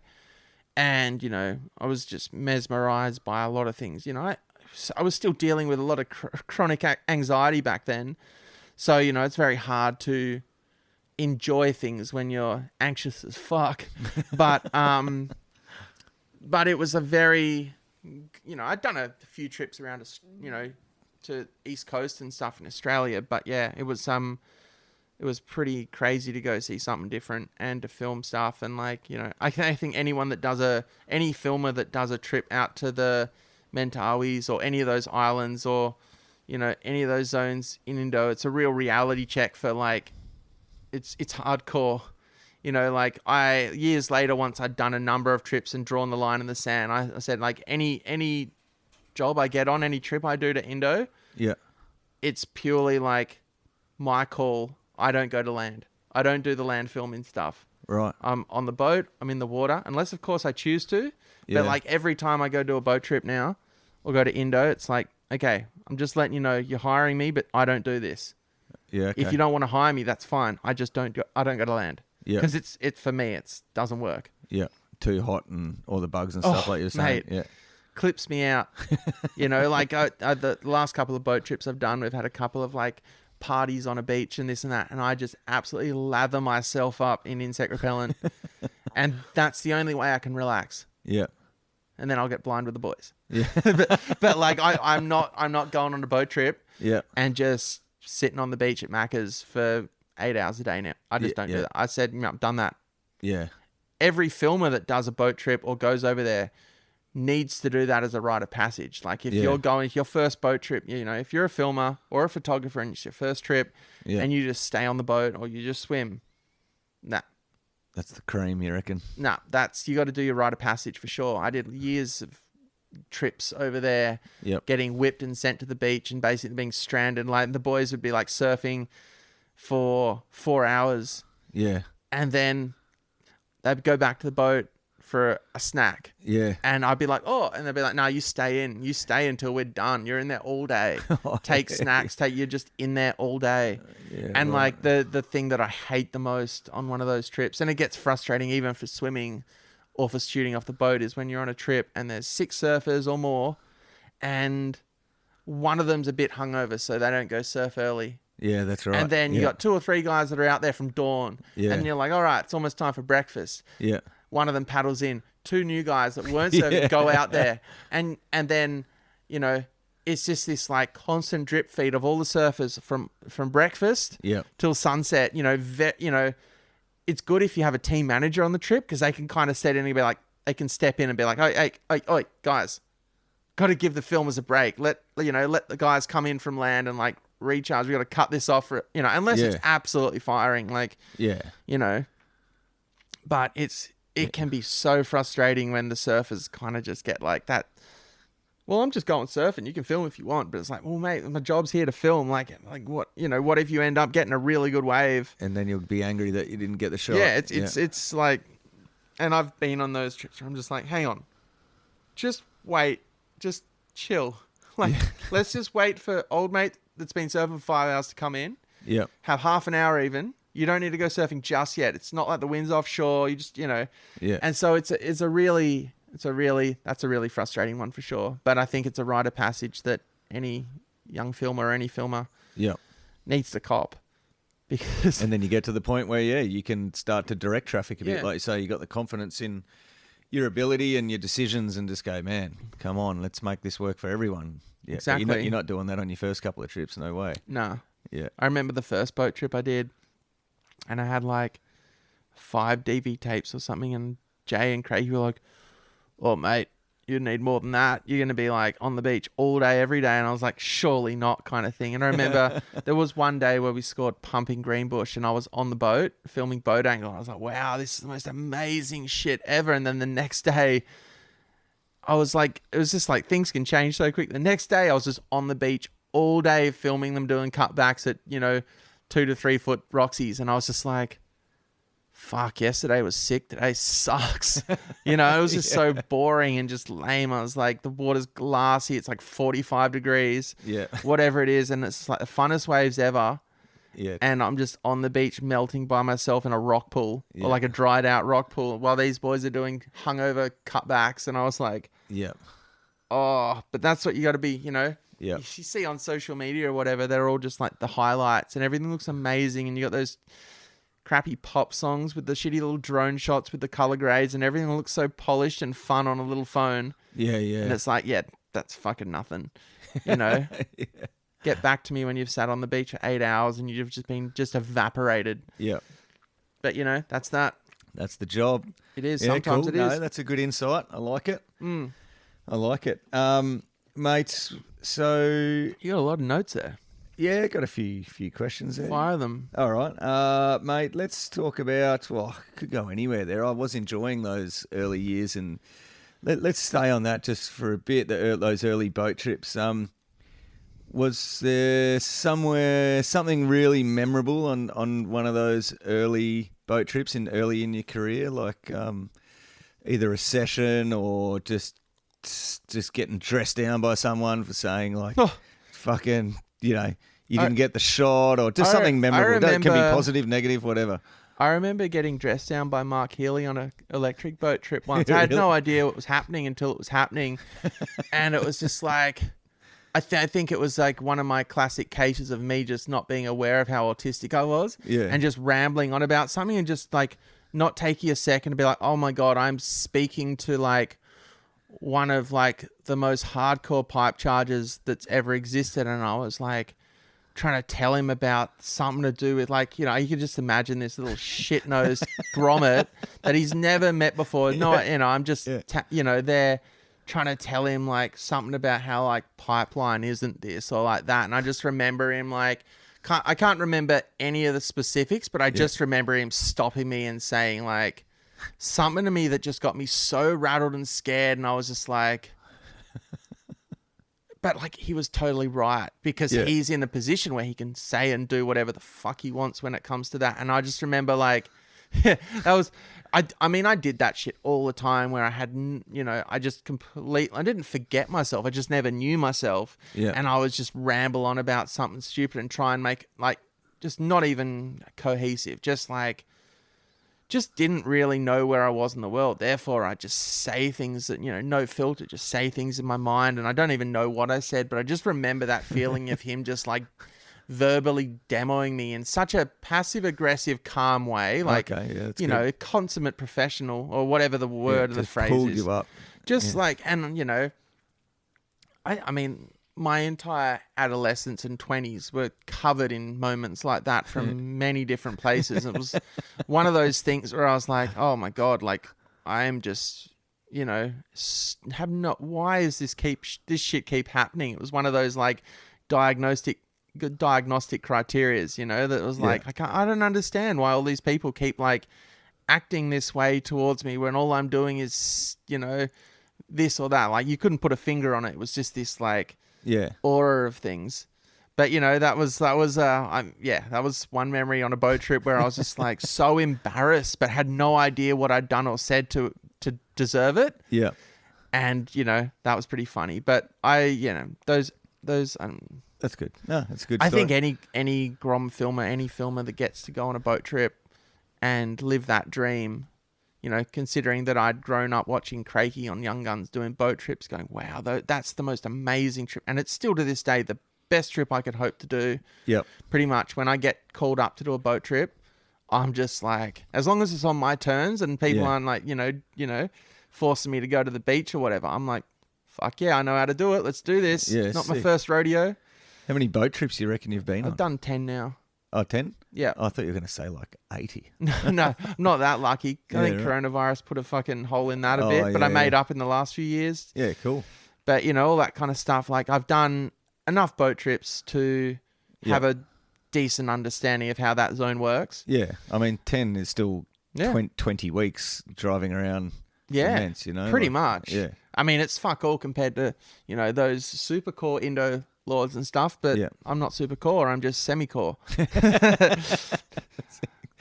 Mate. Yeah, cool. But yeah, I mean, I did like one of those greatest sessions or greatest surfing you've ever seen with Stab Mag when I was in Hawaii that a was few cool. years I back, watched that. and Yep. that was so like it's not much point banging on about that too much, but that wave that we scored at the on that trip that I went on about in that podcast, that was one of those things where it's like just psycho. Yeah. It's just incredible, that experience. And who was on that trip with you? Well, 7.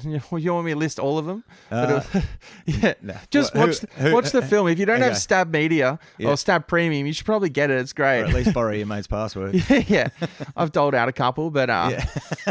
hey, at the end of the day, it's supporting legitimate surf media, which is it's hard to come by these years. That's not a plug. That's just saying, like, out of all the surf media that is now today, Still kicking. It's one of the rare bits of surf media that's actually worth putting into. Yeah. Yeah. But up to you. Yeah, Your choice. That's cool. No, I've got a membership.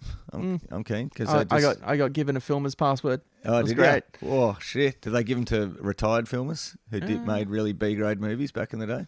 Fuck, maybe you should do a greatest surfing you've ever seen thing and talk about fucking Crakey and Kirby and Yaden and all that up in the desert or some shit. I'd be Ant-Man, I reckon. Oh, yeah, Ant-Man at Bluff or going Nah. punching through centuries. Just punching. One of the first things I ever saw up there was Ant-Man punching a bomb through centuries. Really? I was like, what the fuck? Is that happening all the time? And they're like, no. No. Wizard shit. Yeah, for sure it is. Yeah. But where were we? We're talking about boat trips and shit. Yeah. Mate, let's talk about... I've just got random notes written down here.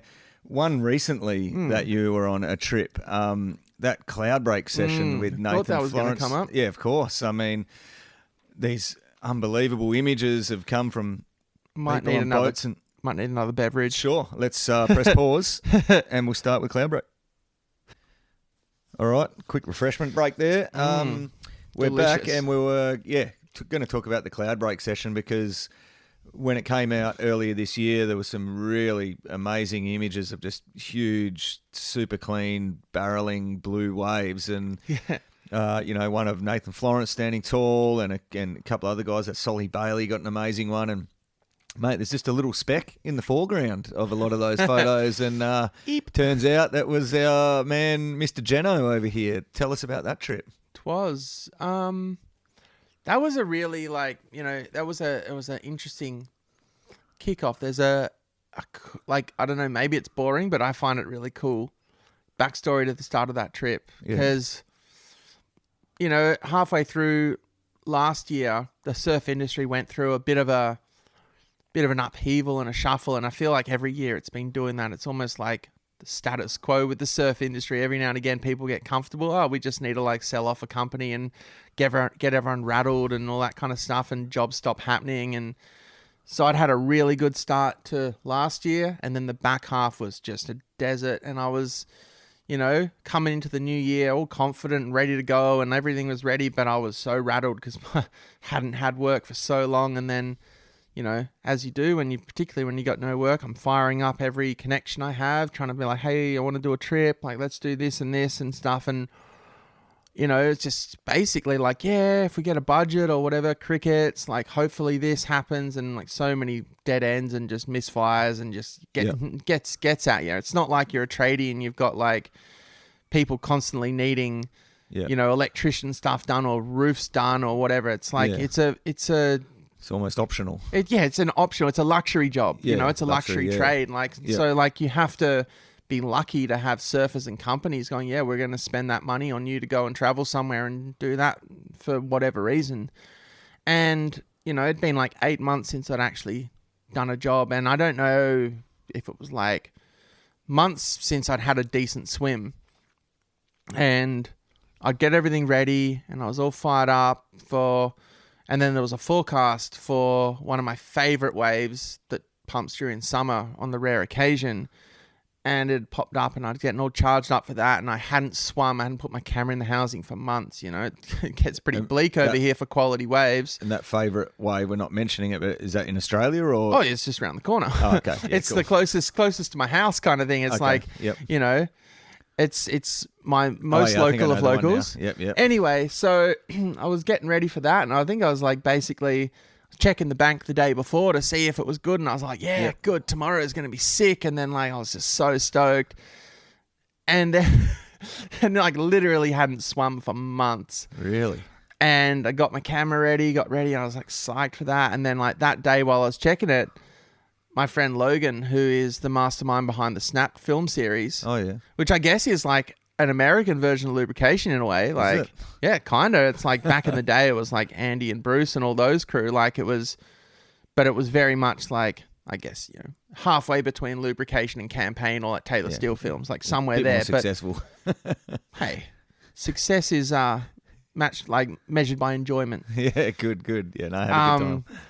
But you know, he was like, hey, might have something for you. And I just coincidentally like scrolling, you know, Surfline loves to do blowout swells. I just seen something about like posting about something, and I was like, I looked at it and I said, are you looking at Fiji? And he's like, you know, you're onto it, brother, kind of thing. And I was like, okay, what's going on? He's like, I'm trying to get a trip going. Do you want to go? And I was like, fuck yeah. I've been like, you know, been prepping myself to go on a trip, and like, you know, I went to Fiji once on a Rip Curl women's shoot. And that was really sick, but, you know, it was off season, and, you know, it was basically cutback central, and it just wasn't, you know, beautiful place, had a great time, but didn't really get any, went to cloud break and it was 2 foot dribble. Yeah. So I was like, okay, I want to go back there. And he was like, yeah, you'd need to like fly out, you know, Friday or whatever. And this was Wednesday Arvo. And I knew like the next day, I had, maybe it was the night of that. I don't know. Anyway, so I was like, you know, sucked it up, drank some water, threw myself in the deep end, and I ended up having a 6-hour swim out at my favorite zone. Yep. Warmed myself up, got my ankles all like, I was like, and it was pumping, and I was just like, right, got home, took the camera out of the housing, didn't even log the clips, just got everything organized, had to remember, you know, it's been 8 months since I've, you know, geared up and all that kind of stuff. Yeah. And just like got everything ready. And so like it was a trip for Snap, which is why you've barely seen any of my footage, because that film's going to be fucked up when it comes out. What number is that? 5, I think. Oh yeah, cool. But it was with Connor and Parker Coffin and Benji. Mm-hmm. I had no idea, but those guys have had like a huge amount of history there. Connor and Parker and families gone there since ever, staying on Tavarua, and they know all the people there, and it's like cool, but I had no idea of any of this stuff. Anyway, we talked business and rates and all that kind of stuff, and I was like, oh fuck yeah, this is going to be the sickest. And then he was like, oh yeah, and Nate and Billy are going to be going as well, and I was like, okay, cool. I know Nate, but I didn't know Billy. Yep. You know, but I knew Nate, and I was like, oh cool. And Tucker, I call him Tucker Carlson, but Tucker Wooding, who's one of very few tolerable drone pilots in the surf world, was coming as well. I was really interested to like hang out with these people, engage it, you know, because some of them I knew. Have you got ongoing beef with drone guys? Should we come back to that later? It's not really worth the time, but you know, if you know what you're doing with the drone, you don't have an issue. Yeah, cool. But if you're there for a bit of fun and you're just acting like a mosquito, then fuck off, you know. Yeah, cool. Sorry. Keep But going. yeah, I was just like, some of those crew I've known well for years, and some of them didn't know from a bar or so. But all you see in the media of this, that, or that, and you're like, you form an opinion based on this, and you're like, oh, So I was like, open mind.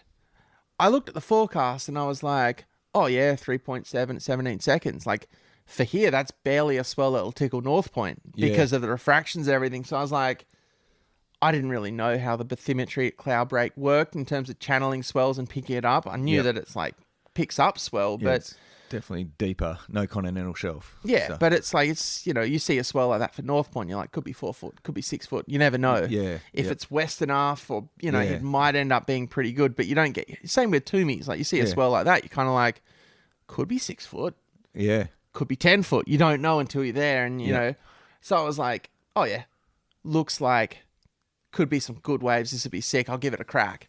And then I rock up and, those, when Nate's rocking up and then Billy's rocking up and they've got their big boards, you're kind of like, oh, is it going to be like one of those things? Whoa, this could be cool. Anyway, we had like a couple of flat days before, had the beers, went fishing, caught fuck all fish. But like, it was because all those guys are all like, Hawaiian heavies or big dogs and stuff. They're like, knew the owners and stuff. So we were staying at like the owner of Tavarua Resorts, like house, like personal house, 2-story mansion thing. Yeah, right. On the tip of the island looking straight across the channel into Cloudbreak. And I was like, oh my God, you get like, it's like, landing on your feet kind of thing. Yeah. And it was really sick, just like a crazy experience. And, we had one warm-up session when the swell started filling in the morning before, and it was like small and crowded and like, it's kind of almost, it's tricky and harder to swim on the inside ledge than any, it's like not even that good. It's like swell lines moving around and peaks here and closeouts there. And it's like, there are crazy good waves that come through when it's 4 or 5 foot in there, but it's kind of like a beach break almost with swell lines. But that arvo, the wind came in, but there was, it starts breaking on the outside bommy and all that kind of stuff. And then, had make sure I was prepared for the next day. And then like next morning, the previous day, the lagoon and like restaurants and stuff had been barely breaking and the boats are like just cruising out in flat water. And then the next morning there's like, 2 foot wedges like slurping onto the beach and shit going everywhere. I'm like, oh, this is a bit different. Like something's happened, Okay. And we get out there, it's the most amazing sunrise.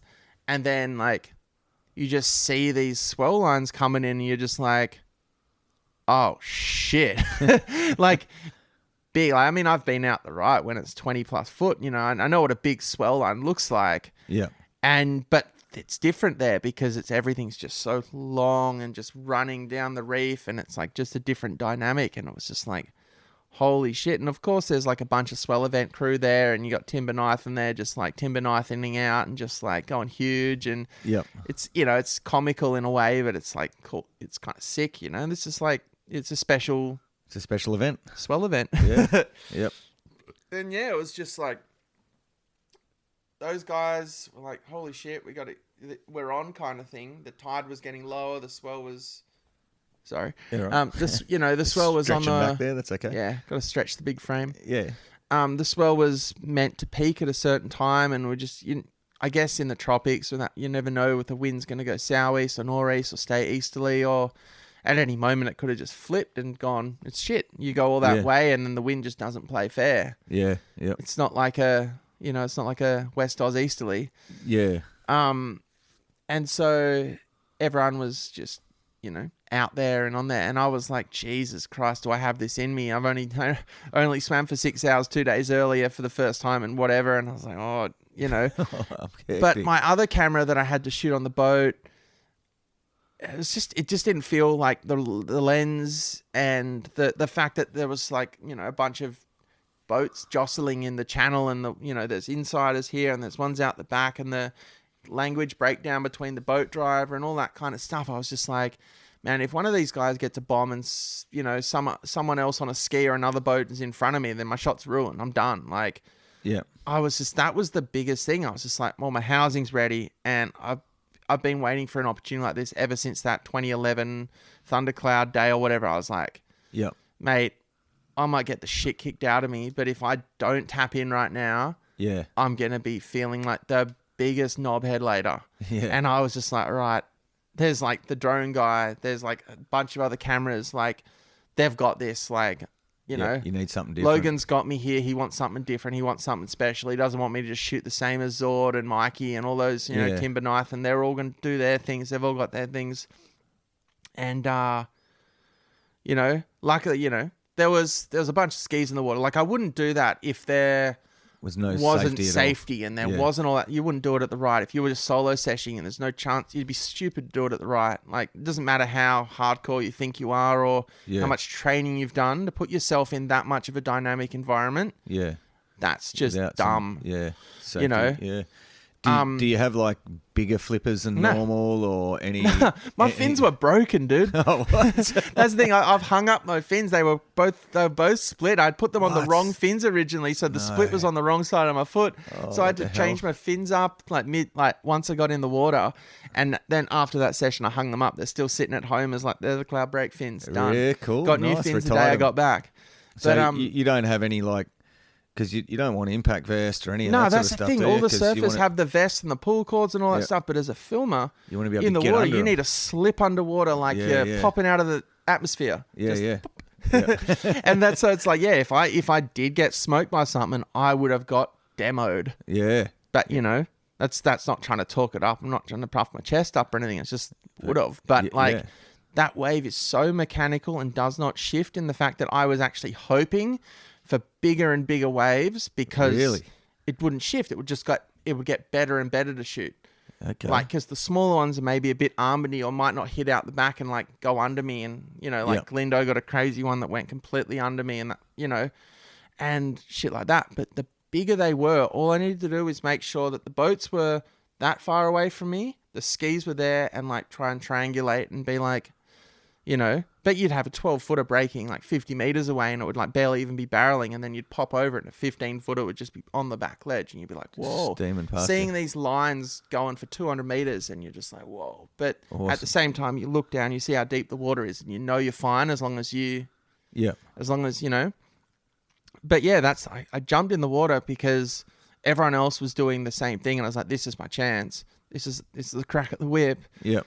And, you know, every now and again, one of the skis would give me a lift out because there was a, not extreme, but consistent pull down the reef. Oh, yeah. You know, if you're on a big board or whatever, you just paddle against it, no worries. But, you know, the further you got down, the stronger it got. So I was just like trying to stay far enough up the peak so I didn't get too far down the end. And every now and again, I'd get a lift up from someone's ski and it was sick. Like Daniel Russo was out there. He's the only other guy I know that shot footage from the water out there, and he did that on that big day. Yeah, cool. And so he was there just filming off his ski and doing safety, and it was really cool that he was coming up to me going, I'll give you a lift, mate. It's sick to see you do it, kind of thing. Gave me like heaps of confidence. Tipped off of the cap from I had to do one battery change after 4 hours, and then after that I didn't really get anything. But you know, I had just 6 hours of swimming non-stop with, I don't know, how big would you call that, like 12 to 15 foot solid, like maybe 18 foot. Who knows? Who knows? I mean, it's big. Some people try and talk it up. Some people try and talk it down. All I know, it was as big as fuck. And those hog lords are like paddling in, and they're just like on the biggest boards, and they still look tiny. I mean, those couple of link ups, I got a Solly. Yeah. I'm just looking. I'm like, it's like Toomey's without steps, but just like 3 times the size. Yeah. And I'm like, that's all it was for me. It was just swimming out at Toomey's, but less shallow. No steps, but just so much bigger. I guess like Midgey's is the only comparison in terms of waves. Like, you know, if you got an incredibly clean, big low tide day up at Midgey's, it would be similar. Yeah. But it just doesn't have that consistent channel, does it?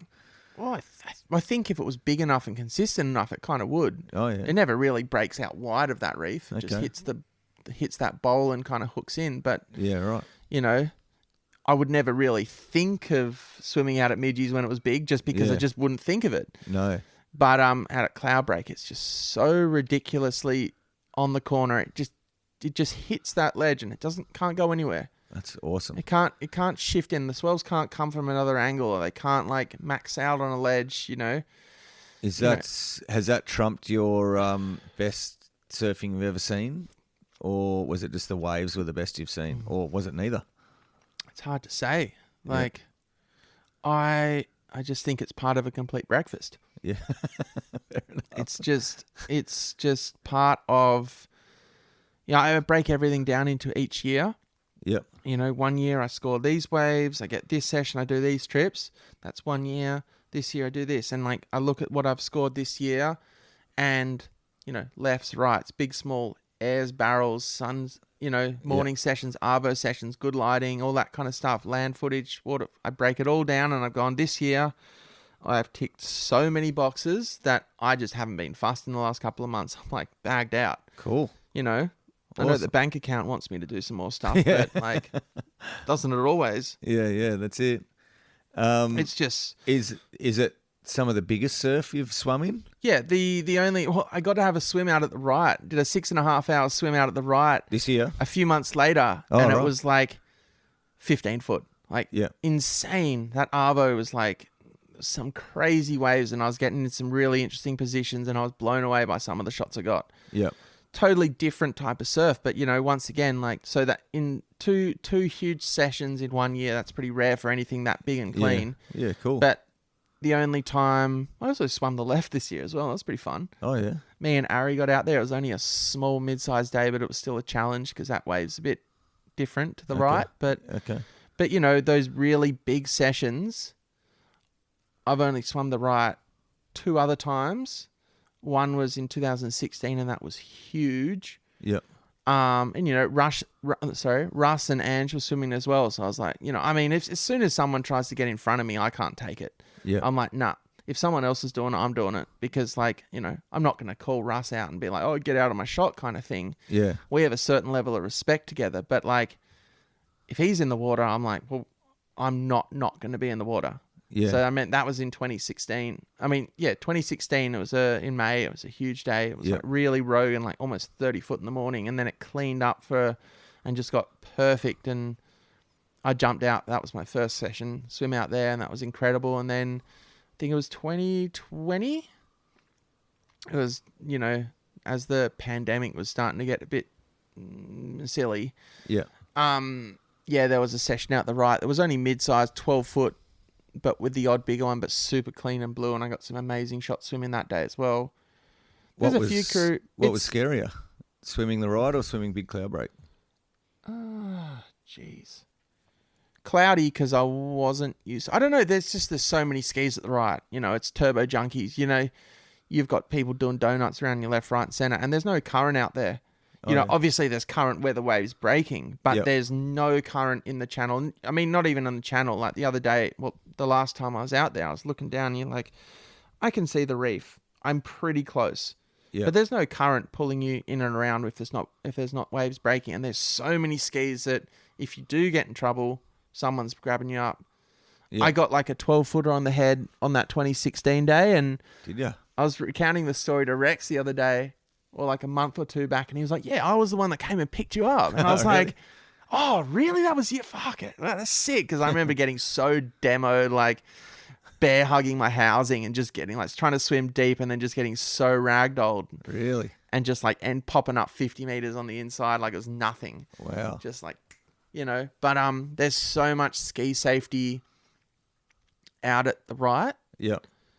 But out at Cloudy, I think it's a bit different, because like the wave's way longer and it's mainly boats and there's only a couple of skis. Oh yeah. But I think, you know, also in a wetsuit you're more comfortable because you've got a, you know, bit of flotation, and the right's a lot shorter, so it's not. But you know, so I'm rarely swimming through anything at the right because it just bowls so hard. But yeah, out at Cloudy, that long wall. You know, you watch a couple like that, one of Nate or whatever, like I'm charging myself up to swim under those things, like to swim through them, hold the shot steady. But usually when I'm shooting water, my legs are just kind of like balancing and just like moving around to keep me stable. But out at Cloudy, they were pumping hard just to like, I was full gyro cameraman, but my legs were just swimming, bolting after every of those waves because the wall was so long. Yeah. Because people don't realize that, you know, there's 2 types of barrels. There's bowls and then there's runners. Yeah. And so, I mean, runners are like pretty much almost closeouts in the fact that you can stay in the barrel a lot longer in a bowl Yeah. than in a wally wave, because the wave keeps going past you and it pulls you down, it pulls you along. Yeah. But with a bowl, it's kind of done. Yeah. You know, that's why it's so easy to shoot water at Chopu, because it's such a bowl. You can just sit right in the corner and the thing just twists and it does Yeah. all the work for you. Yeah. Yeah. But out at Cloudy, I was having to go turbo motor legs to like keep that momentum up. So when it was time to go under, I had enough momentum to break out the back of it. Yeah. So I think that's more challenging for sure. Yeah. Yeah. Yeah. I can see why. Mate, what was the best clip you got that day at Cloudy? It's really frustrating because, you know, not every wave has a different dynamic in terms of, you know, every wave has a different dynamic in terms of the water. It's like the turgidity of the water, and different climates, different types of water, depending on the sea lice, will have different viscosities. Oh, yeah. And I've noticed it in some tropical places how the water can like kind of glub up and stick to your port a bit more or whatever. And for people that don't know, you got to get your port clean, and there's different ways of doing it. And some people go this way, some people go that way. But I always shoot wet port because I don't shoot any longer lens than 40 mil in the water because I don't want to. Yeah. So what's wet port? Just where you're spitting on it, or? You lick your port. There's a thin film of, I guess, saliva. I don't know what the science is behind it, but it basically means that salt water will sluice off, and there's a very thin layer of salt water that stays on your port. So it's optically still good, but you can't shoot past a certain millage, otherwise it gets too soft. But for wide angle and for up to 40 mil, it's still really good. But in Fiji, a couple of my shots is one I got a Benji where I was just looking straight at him, standing bolt upright in a bomb, and a bit of foam that was just, you know, just so much energy out there. Like foam just landed on my port and didn't sluice off, so half the shot's completely blurry. Oh, hectic. And it also happened on Nate's one that did it? everyone has seen, but only there was a bit, and then it kind of moved off, and then like there's a part there which is pretty sharp, not super sharp, but then it happened at the end, another bit hit. And the rest of the shots were all pretty sweet, but those were the two biggest link ups, and it was just like kind of like, shit. Not much you can do about it. And you know, Benji's shot will still get run and snapped, and Nate's shot's still one of my favorite. Like, they could have been better. So there's always that motivation that next time I got to remember that and be prepared for it, and like have bigger spits. Yeah. But there was so many shots I got, like the two of Solly's were perfect pin sharp, and then there's like sick ones that have you released them? Or? Oh yeah, Solly's ones are in his film. Oh, are they? Yeah, cool. What is it? Tube head or metal head or meat head or something? No. Yeah. What is it? Cone head. Cone head. That's the one. Yes. Yeah, Sol. Yeah. Cool. And yeah, so there's that, and then like, yeah, you know, yeah, Billy got a couple, Connor and Park got a couple, like Glindo. I didn't really link up with Glindo, but you know, Solly and Glindo just rocked up coincidentally with one of my favorite filmmakers to work with, Mikey. That I was just on Instagram, and like I saw them post something of a palm tree, and I was like, you know, it was like Fiji. I was like, you're kidding. He's like, yeah, man, we just got here. I was like, mate, look where I am. And we're just like, are you kidding me? Like, we're like such good mates. And cool. Who's Mikey? Mikey Malaloo. Okay. I've done heaps of Billabong projects with him, and he's just like, just a good lad. Just cool. Good filmmaker, and just, I've always, you know, sometimes you just mesh with someone and you're like, yep.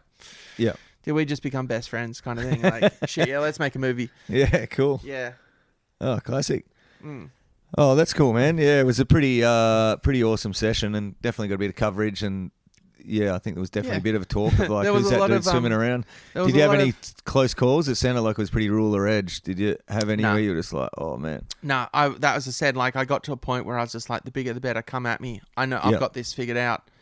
And I think that's weird. You have to click into a certain mode to go turbo. And I'm not doing it every day, but you know, like I came home from that, and then like a week or two later there was a box session, and there's like 4-foot South Peaks, and you're like diving under these things, and you're like, holy shit, this is so much sketchier than swimming huge cloud break. Like you're just like on dry reef getting demoed, or like you have to pin it, and you're just like, fuck, this sucks. This is like hard. Yeah. You know, box is like that, but it's like, so you've got to know every inch of that reef out there to figure it out. And it's like, it's such a different dynamic. But I do remember that coming back thinking I was like, you know, the Skitzers Lord, like, yeah, man, I just swam the biggest cloud break, like puffing my chest out and then getting like humbled at 4 foot box. Like, oh crazy. shit, pull your head in, buddy. Yeah, right. But that's you know, that's cool. Yeah, that's what I love about West Oz. But it's like you can do that to you. Like there's no real perfect waves over here.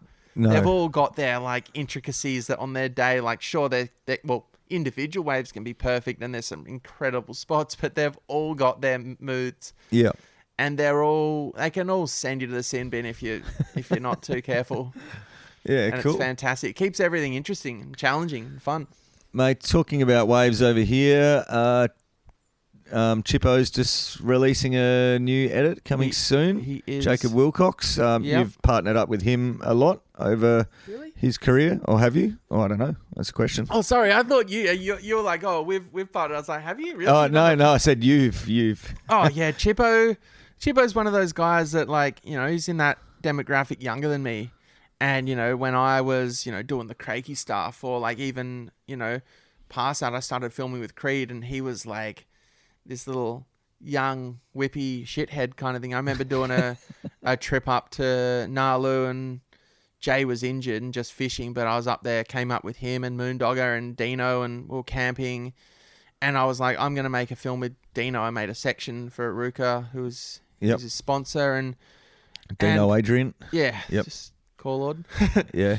All these core lords. Jeez, it's like a core overdose of corners. Awesome. Underground It's so Hellman. sick. Yep. They're all such legends. Yeah, cool. Anyway, enough about that. But yeah, I went up there and I was like, all right, I'm going to hang out with Dino. This was the first trip I ever drove my Subaru Forester up, swag in the back and like just fully like I think I drove up there with one of my tires on the fabric. It was so bald. Yeah, cool. I got up there, didn't blow out, and I changed the tire just because I was like, I don't want to, you know. Anyway, but it was like my first time actually driving myself up there, and I remember it was like, I think it was Chippo and Chunny, Sean Manners, and they were doing this little thing for tracks. They were such little pinners back then.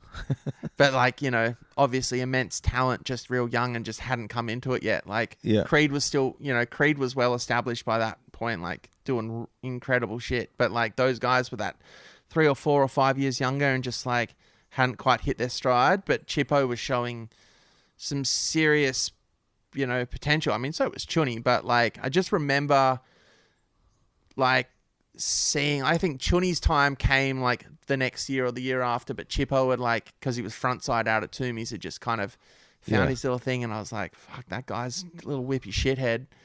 But like ever since then, he's like kind of grown up, and then we went through a few things, and he kind of became like, I think the coronavirus kind of like forced some friendships to end or forced some friendships to become more real. Yeah, okay. It kind of did that to a lot of people. And interesting. I don't want to talk about that period of time at all. It's fucking ugh. Yeah. Anyway, but I shared some incredible sessions with Chippo in that period of time. And, you know, he was, you know, always filming with Isaac Jones, who's now like West Oz Paul Fisher. Yeah, right. I don't know. You probably hate me saying that, but he's like an absolute... He's done so well with his like party stuff and his like DJing stuff, and it's so sick to see him do that. But like, you know, I was always like, oh, those two, they're there. I'm not gonna like try and like push Isaac out. Like, you know, they're a team. Let them do that. But I'd always like, you know, get a water clip here or there, Chippo, and like, you know, you do this and that, and then Isaac kind of had to like do his own thing. He was sick of just filming those boys and just getting pretty fuck all for it and whatever. And so he, you know, business person, went to Perth and started his businesses, and they're doing really well. And yeah, cool. And Chippo kind of got to that stage where he just started getting really good, and we just bonded over a couple of things and just humor and, you know, going up north and getting good waves. Like, I like filming with crew that just don't fuck around. Like, you know, we're here to do it. Like, let's not wait too much. Like, if it's on, we're out there, we're going to go hard, let's do this. Like, let's not just come in and wait for the tide, or just go in, you know. A lot of crew up there will like go out for an hour and then, I'll just go in and have some water and then come back. I'm like, nah, mate, I'm swimming out there. I'm out there till my battery's dead. We're out there till the death. We're either doing it or we're not. And Chippo's always been that kind of guy that's like, right, I'm going to do it. Yeah, Kind of cool. Robbo spec as well, where Robbo would do like an 8-hour sesh, or like Yeah. crew will put like muesli bars in their weddy and just be like, right, I'm out here till the wind's in, or I'm out here till the tide's too low. Like, I'm just doing it. I've just driven a full day for this shit. I'm not Yeah. blowing it. I'm not sitting in the car park talking shit. Yeah, yeah. And I guess I just kind of gravitated towards, same with Jay. Jay Davies, no bullshit surfer, just gets out there and handles it. Yep. And I like that, all those guys. And I've done a few projects with Chippo where I've collaborated, like I've sold him clips or whatever for stuff he's been working on with Isaac and all that. But I think this year he really came to me with like, I'm on the tour, I'm doing this, I'm doing that, I have this time here and I have this time there, I have this budget, what do you reckon? And out of anyone I've ever worked on with a personal project, we kind of had this, I don't know whether I just got older and got more confident and knew what I wanted. I said to him, all right, we can do this, this, this, and this. And he said, all right, sweet. And I was like, I want to, he knew what he wanted to do and I know how to do it. That's just, In a easy to nutshell, say. yeah. Like, and, I've worked with a lot of crew that like my filming, but then want to have it edited some other way, or they want to do this and that. And I'm like, yeah, look, I'm not gonna edit your project if we're gonna be butting heads about the fact that you don't like this song choice, or you don't like, you want this here or that there. Like, you need to understand that if I'm gonna edit, I do things my way. And so Chippo was like, look, I want to make sure that I get what I want out of this, but I trust you and I like the way you do your things. Yeah. And so this whole project, we haven't had the usual head butting over like something that's subjective or whatever. We've been on the same project the whole way, and we only did like a 10-day shoot here and a 10-day shoot there and a few other days here and there. So it was really like kind of like controlled in a way. Like it was like 10 days of intense shooting and then a trip up north for a week or two. Yep. And just really not fucking around with the B grade stuff, and just when it was worth it, we'd go in and we'd get it done. Yeah. And I really liked that we just kind of made it happen. None of that kind of like, oh, we're shooting for the whole year and like shooting every day or all the time and, getting fuck all most of the time and then grinding it. And then at the end of that project, you kind of don't want to even look at the person.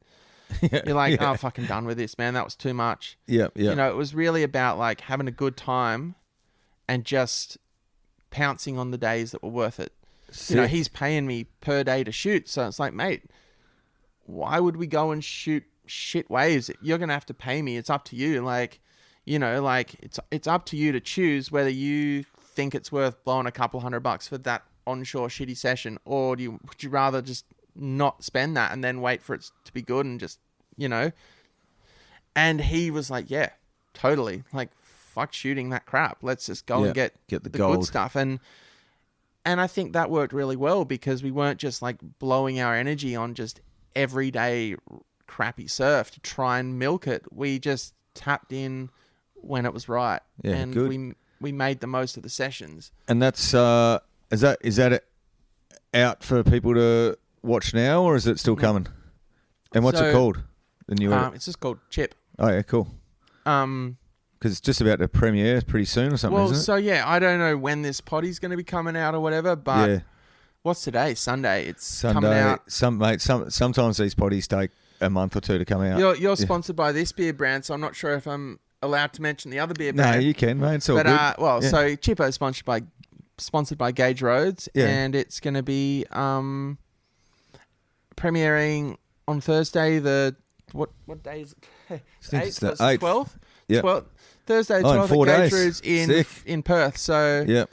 So that's the prem, and then he's got a couple other prems organised, and then I'll probably drop on Stab at some point and stuff. Yep. But it's essentially done. I rendered it today.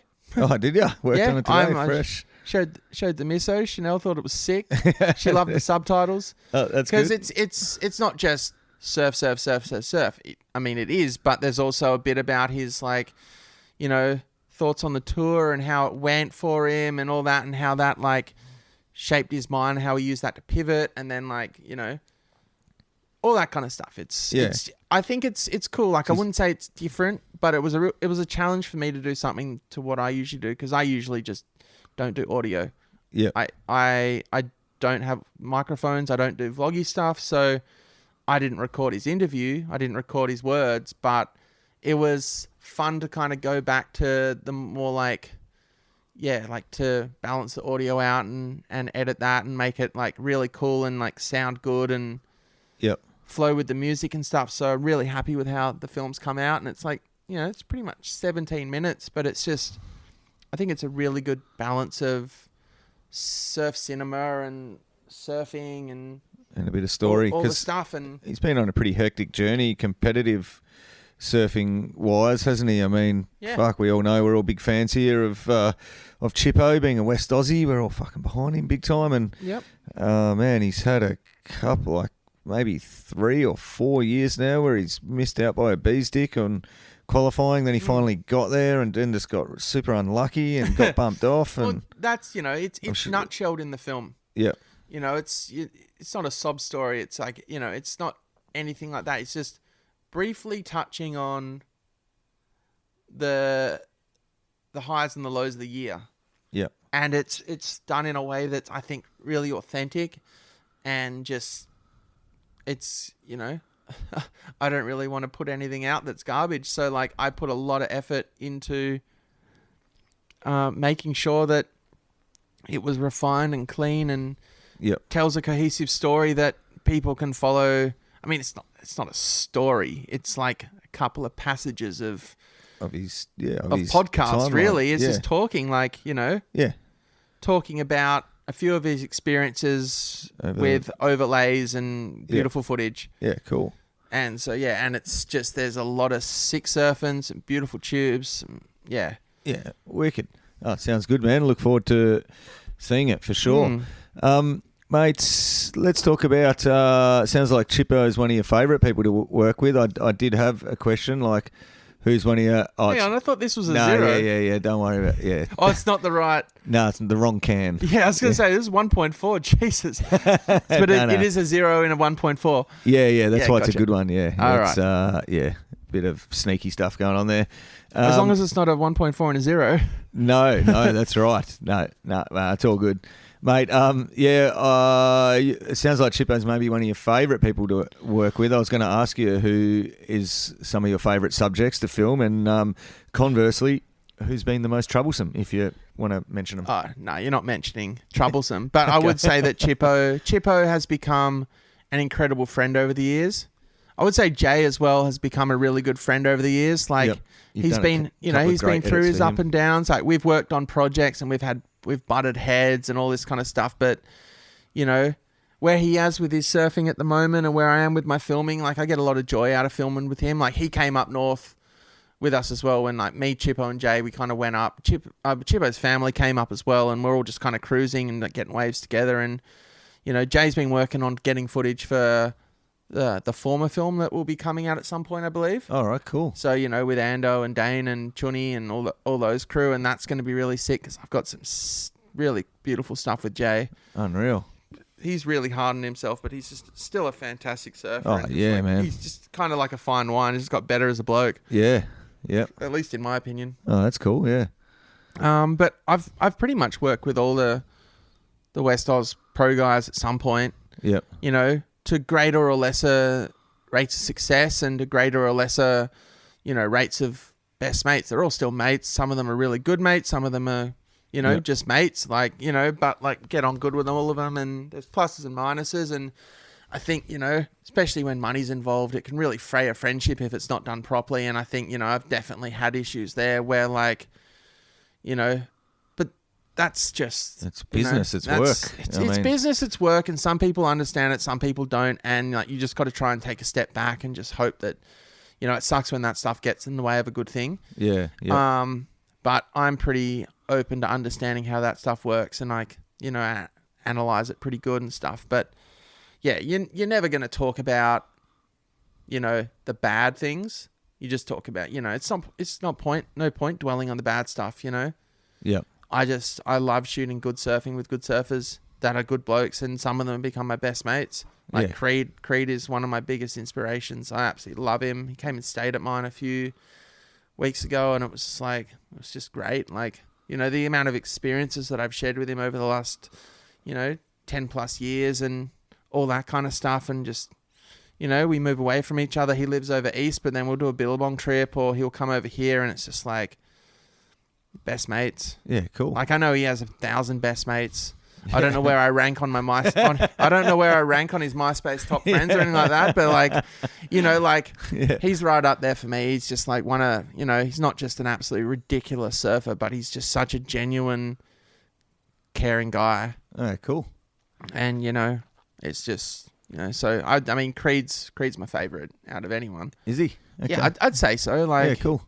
I just And he gets the job done too when the waves are on. Well, I mean, when I, you know, I wrapped up filming with Crakey years and years ago, and I kind of came back down to Perth, and I came back down here, and I was like, what the fuck am I going to do with my life? And I bought a new camera, and because my Jerem was living with him at the time, and I'd known Jerem through another friend when I started filming, and Jerem Forrest. yeah, Yep. and so I went and met up with Jerem, and I was like, oh, you living with Creed? I'd love to come and film with Creed. And that's kind of where like me and Creed kicked off our friendship, and we started filming. And then a mosquito, fuck that thing up. And so yeah, Jerem's also like, you know, he's had such a huge part to play in my life and my journey, whether it's like, you know, all those years ago helping me, you know, reach out to Creed and become someone that, you know, there, or like more recently filming with him, just, you know, having fun sessions with him and creating. And, you know, he's like one of my best friends. Yep. And we support each other through everything. And, you know, cool. So, you know, surfing for me has given me so much. You know, I'm not a naturally social person. Yeah. I really struggle with a lot of forms of socializing, but surfing has given me that place and, you know, allowed me to have those friendships that I would normally not have been able to achieve. Oh, that's cool. Yeah. You know, I'm so thankful for everything that's, you know, the filming and surfing and everything has given me. And I've just got such a rich network of super talented guys that are my best mates. Yeah, that's cool. It's pretty rad. Yeah, that's unreal. But yeah. So the worst person to work with, we won't name names, but can you explain the circumstances to why they were the worst subject? Not really. No. Because as I said, like, you know, as I said before loosely, it's usually like lack of financial respect. Like you put a lot of time and effort in for something, and if someone doesn't recognize that or realize it, there's been heaps of people like that. Is there? You know, it's just like the surf industry is tight in terms of like, you know, the budgets are shrinking. Like it's changed from being like an industry where the sponsors would just pay for everything and the surfers would just need to rock up, to the surfers really being given budgets that are never enough to do what they want. Yeah. And being basically told they need to make it happen. But they're not being taught how to manage things. And, you know, some of them will get it naturally or have, you know, be interested in it. And others will just be like, you know, I go surf, you film, and you get what you're given kind of thing. Yeah. And it's like, it's a bit of a shit one. It's not directed at anyone in particular. It's like, I've had so many projects where I've worked like that. Well, that mosquito really wants to get fucked up. Get him, mate. Get him. Oh, no. Oh. Fucking dog. No, he's still buzzing. He's going to get me ankles. Anyway, so... Do you want some spray? It's one of those interesting things where you go through life and you have positive experiences, you have negative experiences, and... Yeah. But if everything was positive, you wouldn't know what was good. Yeah, that's right. And you learn from that. And I've always been, you know, pretty open-minded and to try and like see it, you know, I like to see the forest from the trees. I like to see, you know, analyze things and understand why things Forest are from the happening. trees, is that a little doff of the cap to Jez's latest edit? That's his latest edit. I mean, because he's a forest. Yeah, I know. You know. Mate, just quietly, I was responsible for naming that one. Well, yeah. Did you talk to him? Oh, because he did a podcast with him. He came and did a potty, and I was like, I got in his ear, and I was like, what about this? But that's about all I've got to claim, mate. That's my claim. He was claiming it. Yeah, I'm claiming it. I think I might have said that to him completely separately, and he's like, "Oh yeah." And so maybe it was two people, and he's just like, "Damn, I got to go with this." Yeah, it's a pretty common saying. It's not exactly, you know. But anyway, mate. So the surf industry. Yeah. Jezza did tell me to ask you about that because you obviously got a pretty good feel from it. And I mean, it's changed a lot. And like what you were saying there, that makes sense to me. That, like, you only got to look at Nath Florence and how he went about getting so prolific. It was all off his own back, really, wasn't it? It was him creating these vlogs and all this sort of stuff and promoting himself. Is that is that what you were sort of alluding to? That's what is expected now of surfers? I think different people can do different things. I think there's a problem in the surf industry where a lot of people think they have to do the same thing. Oh, yeah? I think people do it in different ways. Nate can get away with it because he is incredibly good at what he does. Yep. But he also, to start with, had, you know, for lack of a better word, a famous name. Yeah, for sure. So people love John. And they're like, oh, well, we'll give, yeah. you know, his brother a go. And then he sure. just absolutely nailed it. Went through those couple of years where he nailed it. I think those vlogs are very hit and miss. Yep. You know, putting out a vlog for the sake of putting out a vlog. Like I know he says, oh, weekly videos, but some weeks you might not score. Yeah, that's so right. he just puts out some other session that's, you know, not necessarily as good. Or, you know, watching his vlog and there's like 3 minutes straight of his cat playing on the front lawn. I'm just like, you know, good on you, mate. I'm sure there's heaps of people out there that, you know, like and subscribe. But, you know, he is one of the, you know, the best. Vlogs have changed over the last 15 years. I mean, Dion did it, Wade did it, and then me and Crakey did it. Yeah. And then it kind of changed and appeared and disappeared, and then it came back on YouTube as like every guy that couldn't just go and make a surf film at the end of the year was like, oh, we've got to do it ourselves then.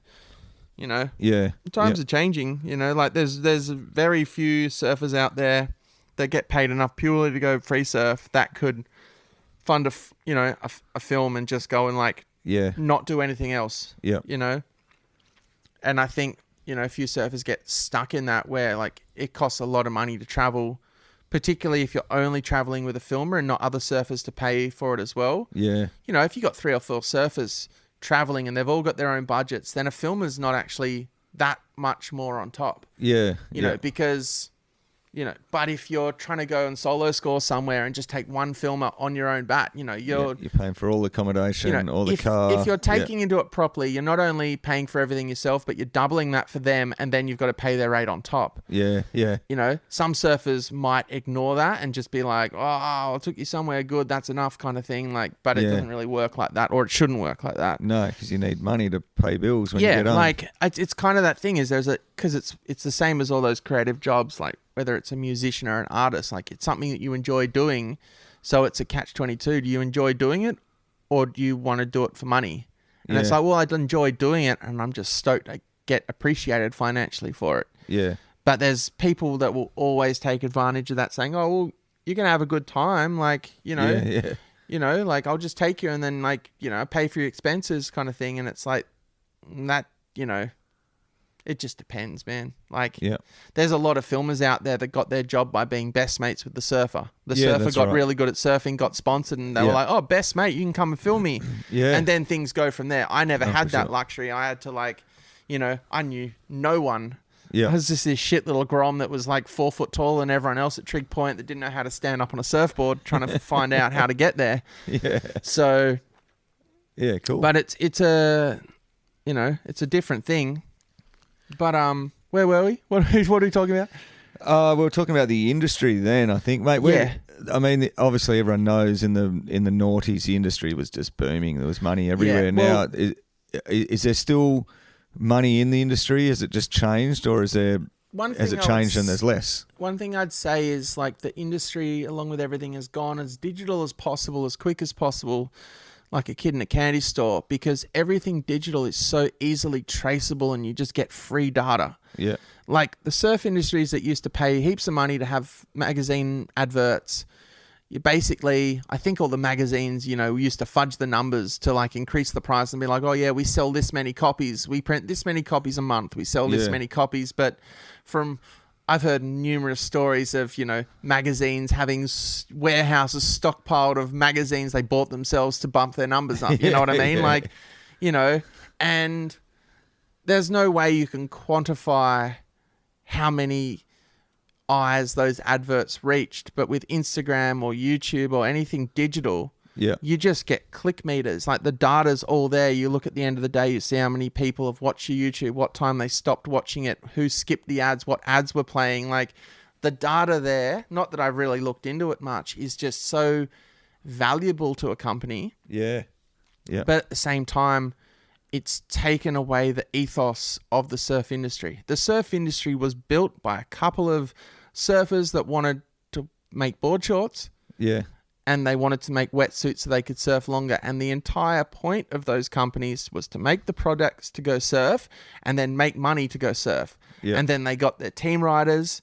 And the whole idea was to go and surf with the team riders and make movies with the team riders. Yeah. It wasn't about making money for shareholders or like, you know, anything like that. It was literally, if we can sell enough board shorts and wetsuits to make enough money to go on a 6 surf trip somewhere, and then we can film it and make a film and be stoked. Yeah. That's kind of how the surf industry came about. So there is still that, but it is very diluted now. And there's so many surfers out there that are trying to do this and that. And there's so many marketing this. And you got the WSL trying to push surfing and take surfing in like some strange dimension that, you know, sometimes resembles surfing. Essentially, I mean, it is surfing, but it's not what you or I would identify as core surfing. It's kind of just like, you know, just gone into a like, how many soy lattes can you drink in half an hour and be as turbo as you know, whatever. It doesn't matter. It doesn't really feel like it, you know. Yeah. It, you know, so what about the future of the industry? Where do you see it? Is it still looking good? Are people still going to be able to be pro surfers and pro filmmakers? Oh, I mean, you could look at bodyboarding and see how that just plummeted because the industry got taken over by the bodyboarders that knew what bodyboarding was but didn't know how to run a business, maybe. Okay. Because it is a business. Yeah. It's all about, you know, you can't make products and make movies and stuff without selling products. It's like and I'm not an economist or a business person myself. It's just, you know, it is what it is. But I think surfing as an industry is in a really weird kind of like transition stage where you've got the old surf industry and you've got the new surf industry and everyone else trying to figure out, you know, do we stay with the old or do we go with the new? But the biggest thing I think is that the big legacy brands that have been, you know, split up and you know, diluted and owned by corporations that aren't actually within the surf industry and stuff. You've got the people that are working at the companies that are core surfers that are trying to keep it as core as possible. And then you've got the owners who are not trying to be like, well, we need to turn a profit so we can like sell the company and make money back or whatever. And their budgets are still big enough to run a surf industry. And by that, I mean make surf media and stuff that's proper and quality. And then you've got the newer brands like the Formers and the Florence brands, right? Yep. John and his stuff, they do everything in-house. They're not hiring, you know, they're not doing team trips or hiring crew outside of their circle, really. So it's not like, you know, they might be making some money now because they're doing good shit, but they haven't got to the point where they've got like 20 team riders around the world and they're like doing team trips and product shoots. Yeah. It's kind of John and Eric just traveling to places and, you know, those crew just jumping on. As far as I know, I could be wrong. I'm not. Yeah. But, you know, like Formers, the same thing, where those Formers are really rad brand. They make really cool stuff and they know what surfing is and they know what they want. You know, Ando and Dane and the other guys, they're all just like, that's the real surf industry, brands like that. But they're not quite big enough to really pump money into everything. Like, you know, they're getting there. They're doing really good.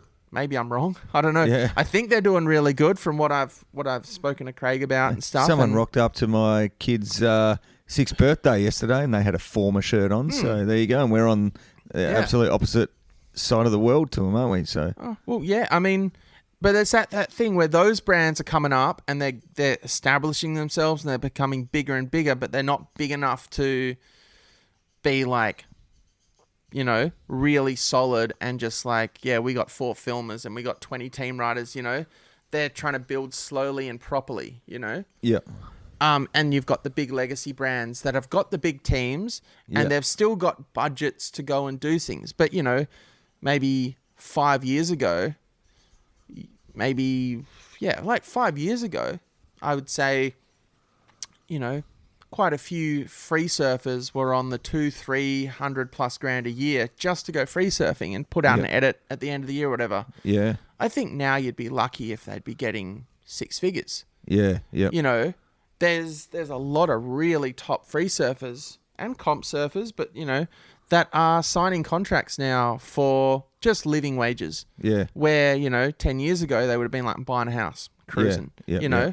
And that's still a shitload better than where bodyboarding's at. Yeah. But, it's still an industry. It's still incredible. But, like, for the amount of surfers out there that are buying products and the amount of companies out there that are making money, it does seem like the marketing budgets have been disintegrating rapidly. And they're, the whole, like, vlogging stuff and the whole Instagram-y stuff and, like, it does feel super ungenuine as a surfer. Like, it feels weird. I mean, not that I'm not a huge magazine person these days, but the fact that Groms aren't growing up with a wall of posters. Yeah.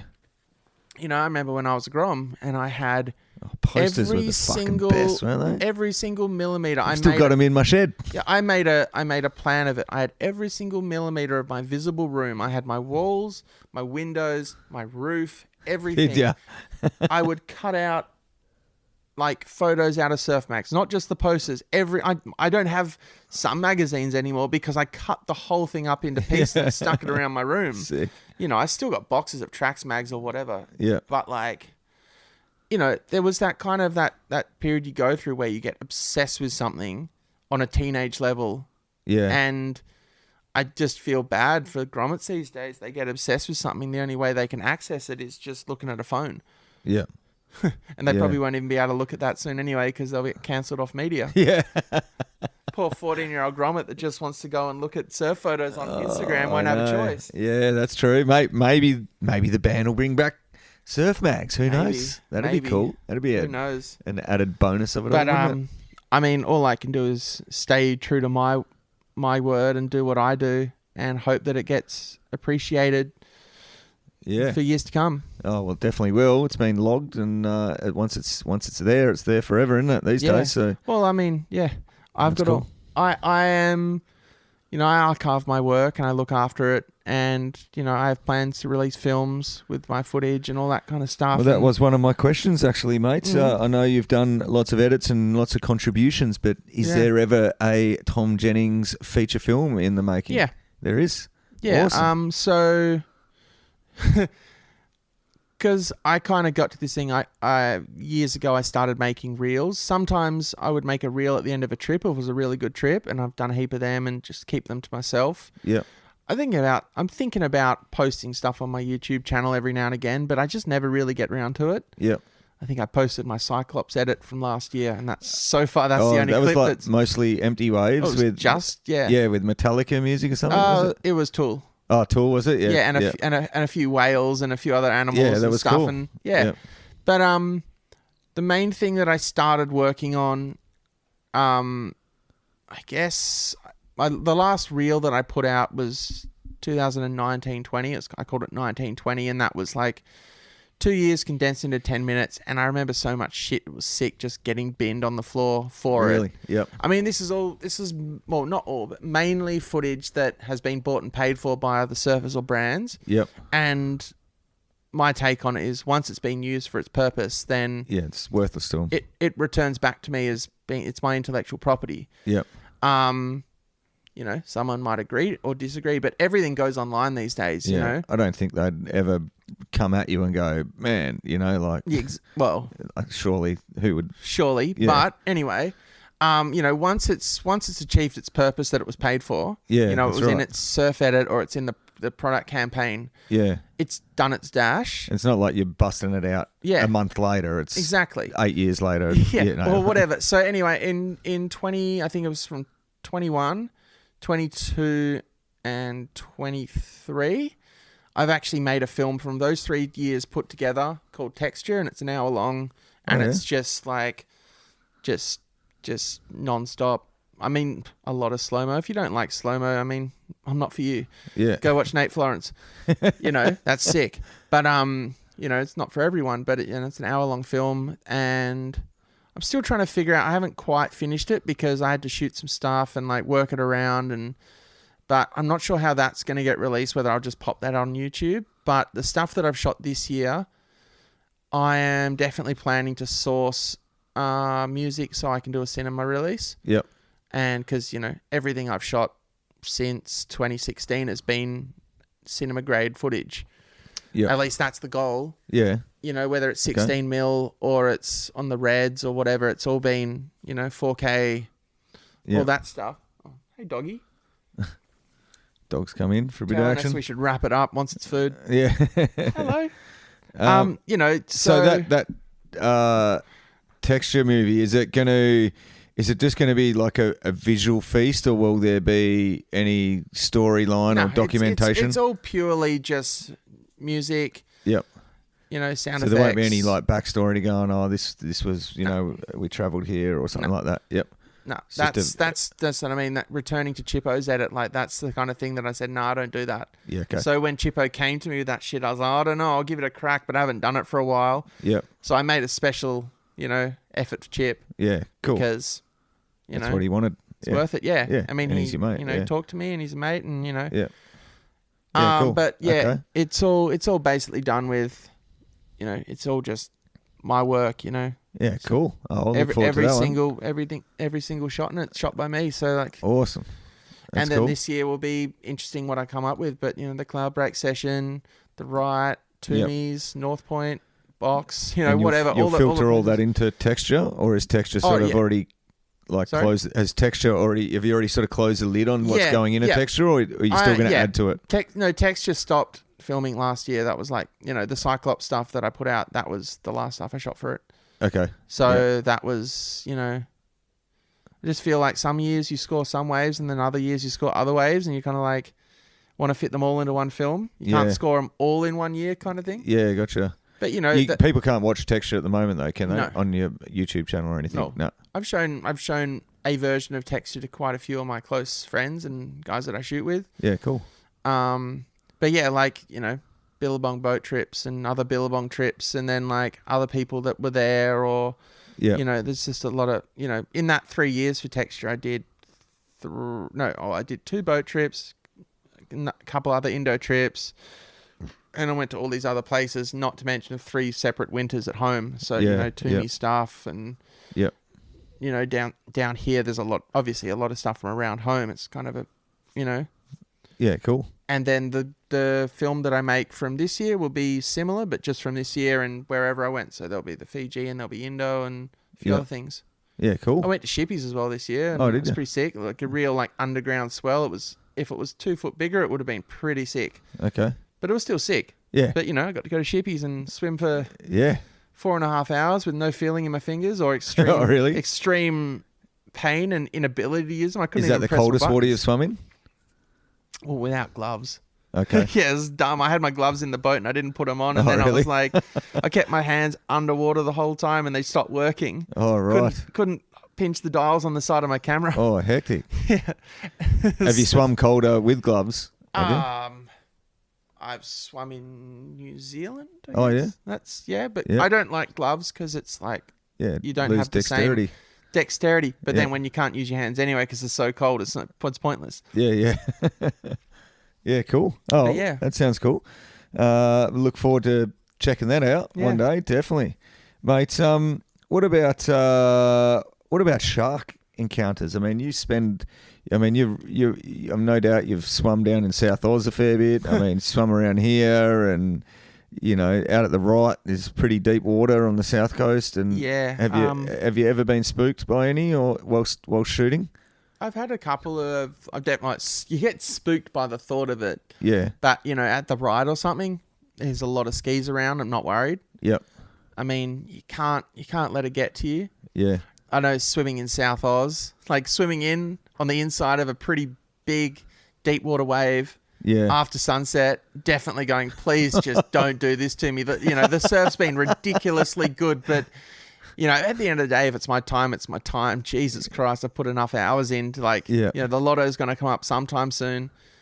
And I've had a couple of shark encounters, like surfing up north or something, where I've been, you know, one come up to me while I've been surfing under my board, and I've kind of like gone to flick off the back of the wave, and it's come up underneath my board, and I'm like, holy shit. Really? But, you know, that's just, it's part of surfing in the raw ocean. Like, you know. Up north, it doesn't feel as creepy. It's still not, you know, nothing safe, but.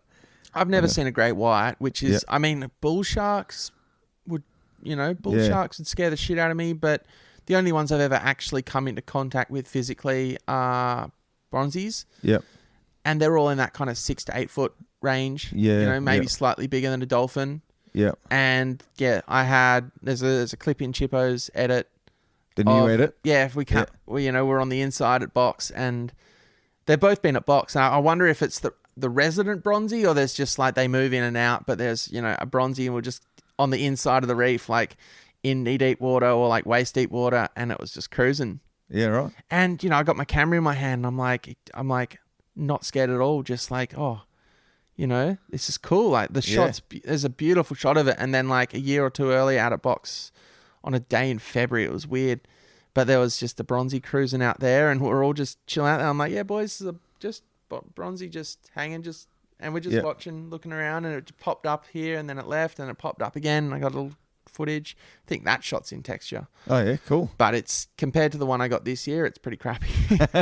But, you know, swimming in the water, and there's a shark there, and you're like, it could definitely do something to me. But they don't, because they're not there for us and we're not there for them. Every now and again there's a miscommunication, and unfortunately those miscommunications involve teeth. Yeah. And I mean, I'm not speaking for every shark. There's definitely some psychos out there, and I wouldn't want to be near them. And for everyone that has been hit by a shark, god damn, that's just terrible luck. Yeah. But, you know, I try to justify them the way they think, and it can be hard sometimes, but Jesus. It's, if you see one and it's not an aggressive, I mean, I can't see clearly underwater. It's only my camera that can see clearly. So I'm just seeing this blurry shape, but it's like, so you don't really understand how big it is or whatever. But you know, I haven't had a negative shark encounter personally. Oh, well, let's touch wood and hope that keeps going for you. Yeah. Sick. What about local aggressions? We sort of touched on it earlier, but what's sort of the gnarliest local? Have you ever had anyone like try to smack your camera down or slash your tyres or anything like that? For some reason, I'm thinking South Oz here, but no, anyway. I'm pretty good with crew in South Oz, and like, you know, I've done a few trips down there, and I've got some good friends down there. But definitely I try and be really diplomatic, and I know that in small towns they have a, you know, a certain view on things that shouldn't be disrespected. You know, they come from their world, and if you're going into their place, then it's their rules. Yeah. But at the same time, there's a certain amount of nuance. But I mean, I've definitely snapped at a bunch of people that have, you know, interfered with my work. Yep. You know, and I've had a few people blow up at me, but it's just aggro people, really. Yep. Or like people that couldn't go surfing or didn't want, you know, there's a lot of selfishness there, and I know that because I try and understand where they're coming from. Yeah. I always try and go like, all right, what's this person's perspective? Why are they this way or that way? And it's like, yeah, but as diplomatic as possible. But I've definitely had some run-ins, nothing physical, I don't think. I mean, in Hawaii, last time I went to Hawaii, there was some really weird, you know, always the white locals getting all snappy. Oh, yeah. It's funny. It's like you know, but... What are they? Why would they get snappy in Hawaii over a wave that's not commonly filmed, or was it at a well-known break? It's the pipeline, bro. Oh, really? Who knows? Yeah, right. Oh, look, yeah, you know, you get someone on their bad day, who knows, they haven't had their morning billy and they're just fucking done. Maybe they had too many the night before. You just never know if someone's having a bong snap, or they're just an aggro person, or they're just feeling shit because they had to work when the waves were good, or... Yeah. So surfers having a crack at there, or other filmers having a crack for getting in their way? Nah, no filmers. Oh, okay. I guess I've earned a certain level of respect from people, and like if there is an issue, I mean, I've snapped at filmers or photographers if they've, in my own waters. I wouldn't say anything to anyone in Hawaii or somewhere else, but of course, yeah. definitely had a few run-ins with a few people.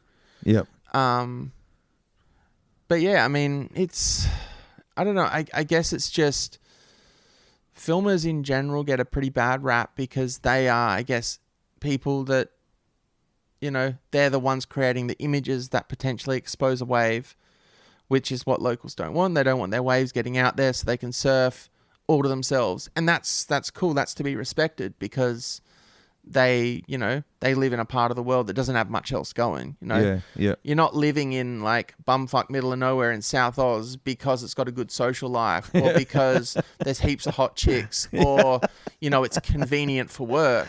Yeah. You're just not. Nah. Especially not in your 20s or your 30s or whatever. Yeah. There's a reason those people live there. Yeah.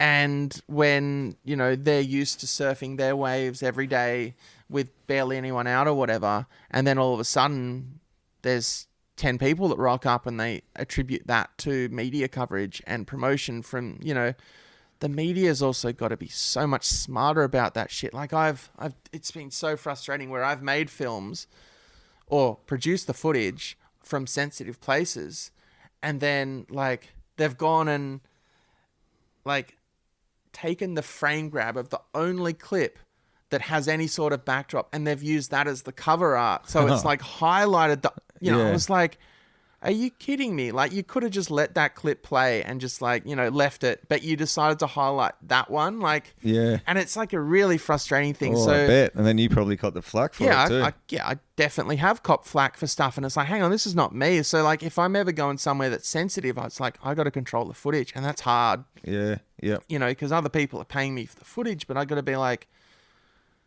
yeah, nah, you guys some guy in can't. an You can't editing put this room. footage on social media. You can use it in your edit, Yeah. but don't put it on social media. Like I don't. It's annoying having to have those specifications because, Yeah. that's you put an edit out and people are like, oh, where's that wave? It's like it doesn't matter where it is. Yeah. You're not going there, so it doesn't matter. Yeah, that's right. They're just some anonymous person in an editing suite in Sydney and something, and then you're the one just got the name, and you're the one that was there doing it, and you're the one that they're going to remember. So, yeah, right, mates. What about? Let's talk about some of your wipeouts. You mentioned earlier, like breaking your back at rabbits and splitting your head at mufflers. Were they both in the course of filming? No, they were both on the bug. Were they? Being a uncoordinated kook. Yeah. So, what's your worst wipeout on a bug then? Breaking your back would be pretty hard to beat. Not that you'd want to, but... Oh, I've also broke my ribs out at 3-foot toomies. Did you? Yeah, a little acid drop, and then a lip landed on my back and just went... Really? Yeah. Wow. I'm just a fragile unit. For someone that can like put his fins on and swim in some heavy shit for hours and hours, I'm a really brittle person. Yeah. People don't realize how brittle I am. Crazy. So what was the worst wipeout of those ones? Pretty hard to differentiate. I mean, how bad was the back? Well, that's the thing. Like the back break, I didn't know I'd broken it for a year. Oh, right. Like I was in a rare rush of blood to the head, decided to go like a 4-foot drainer at rabbits, and I was just in the tube. It was just like, a nugget, and bounced over the foam ball and thought I was coming through, and I kind of nosedived as I came over it, and just me being uncoordinated and large and lanky, just my board nosedived, stopped, and my fins went over the top of my head. Oh, scorpion. And there was just this, full scorpion inside the tube, and there was this crunching, cracking pop, like a squish. Oh. And my diaphragm went all tingly, and I just felt this pain of sorts. It wasn't like anything like too insane. It was more like, oh my God, I just like crunched my back, and I got into the beach, and I was like, oh my God, that's sore. And I was like, ouch.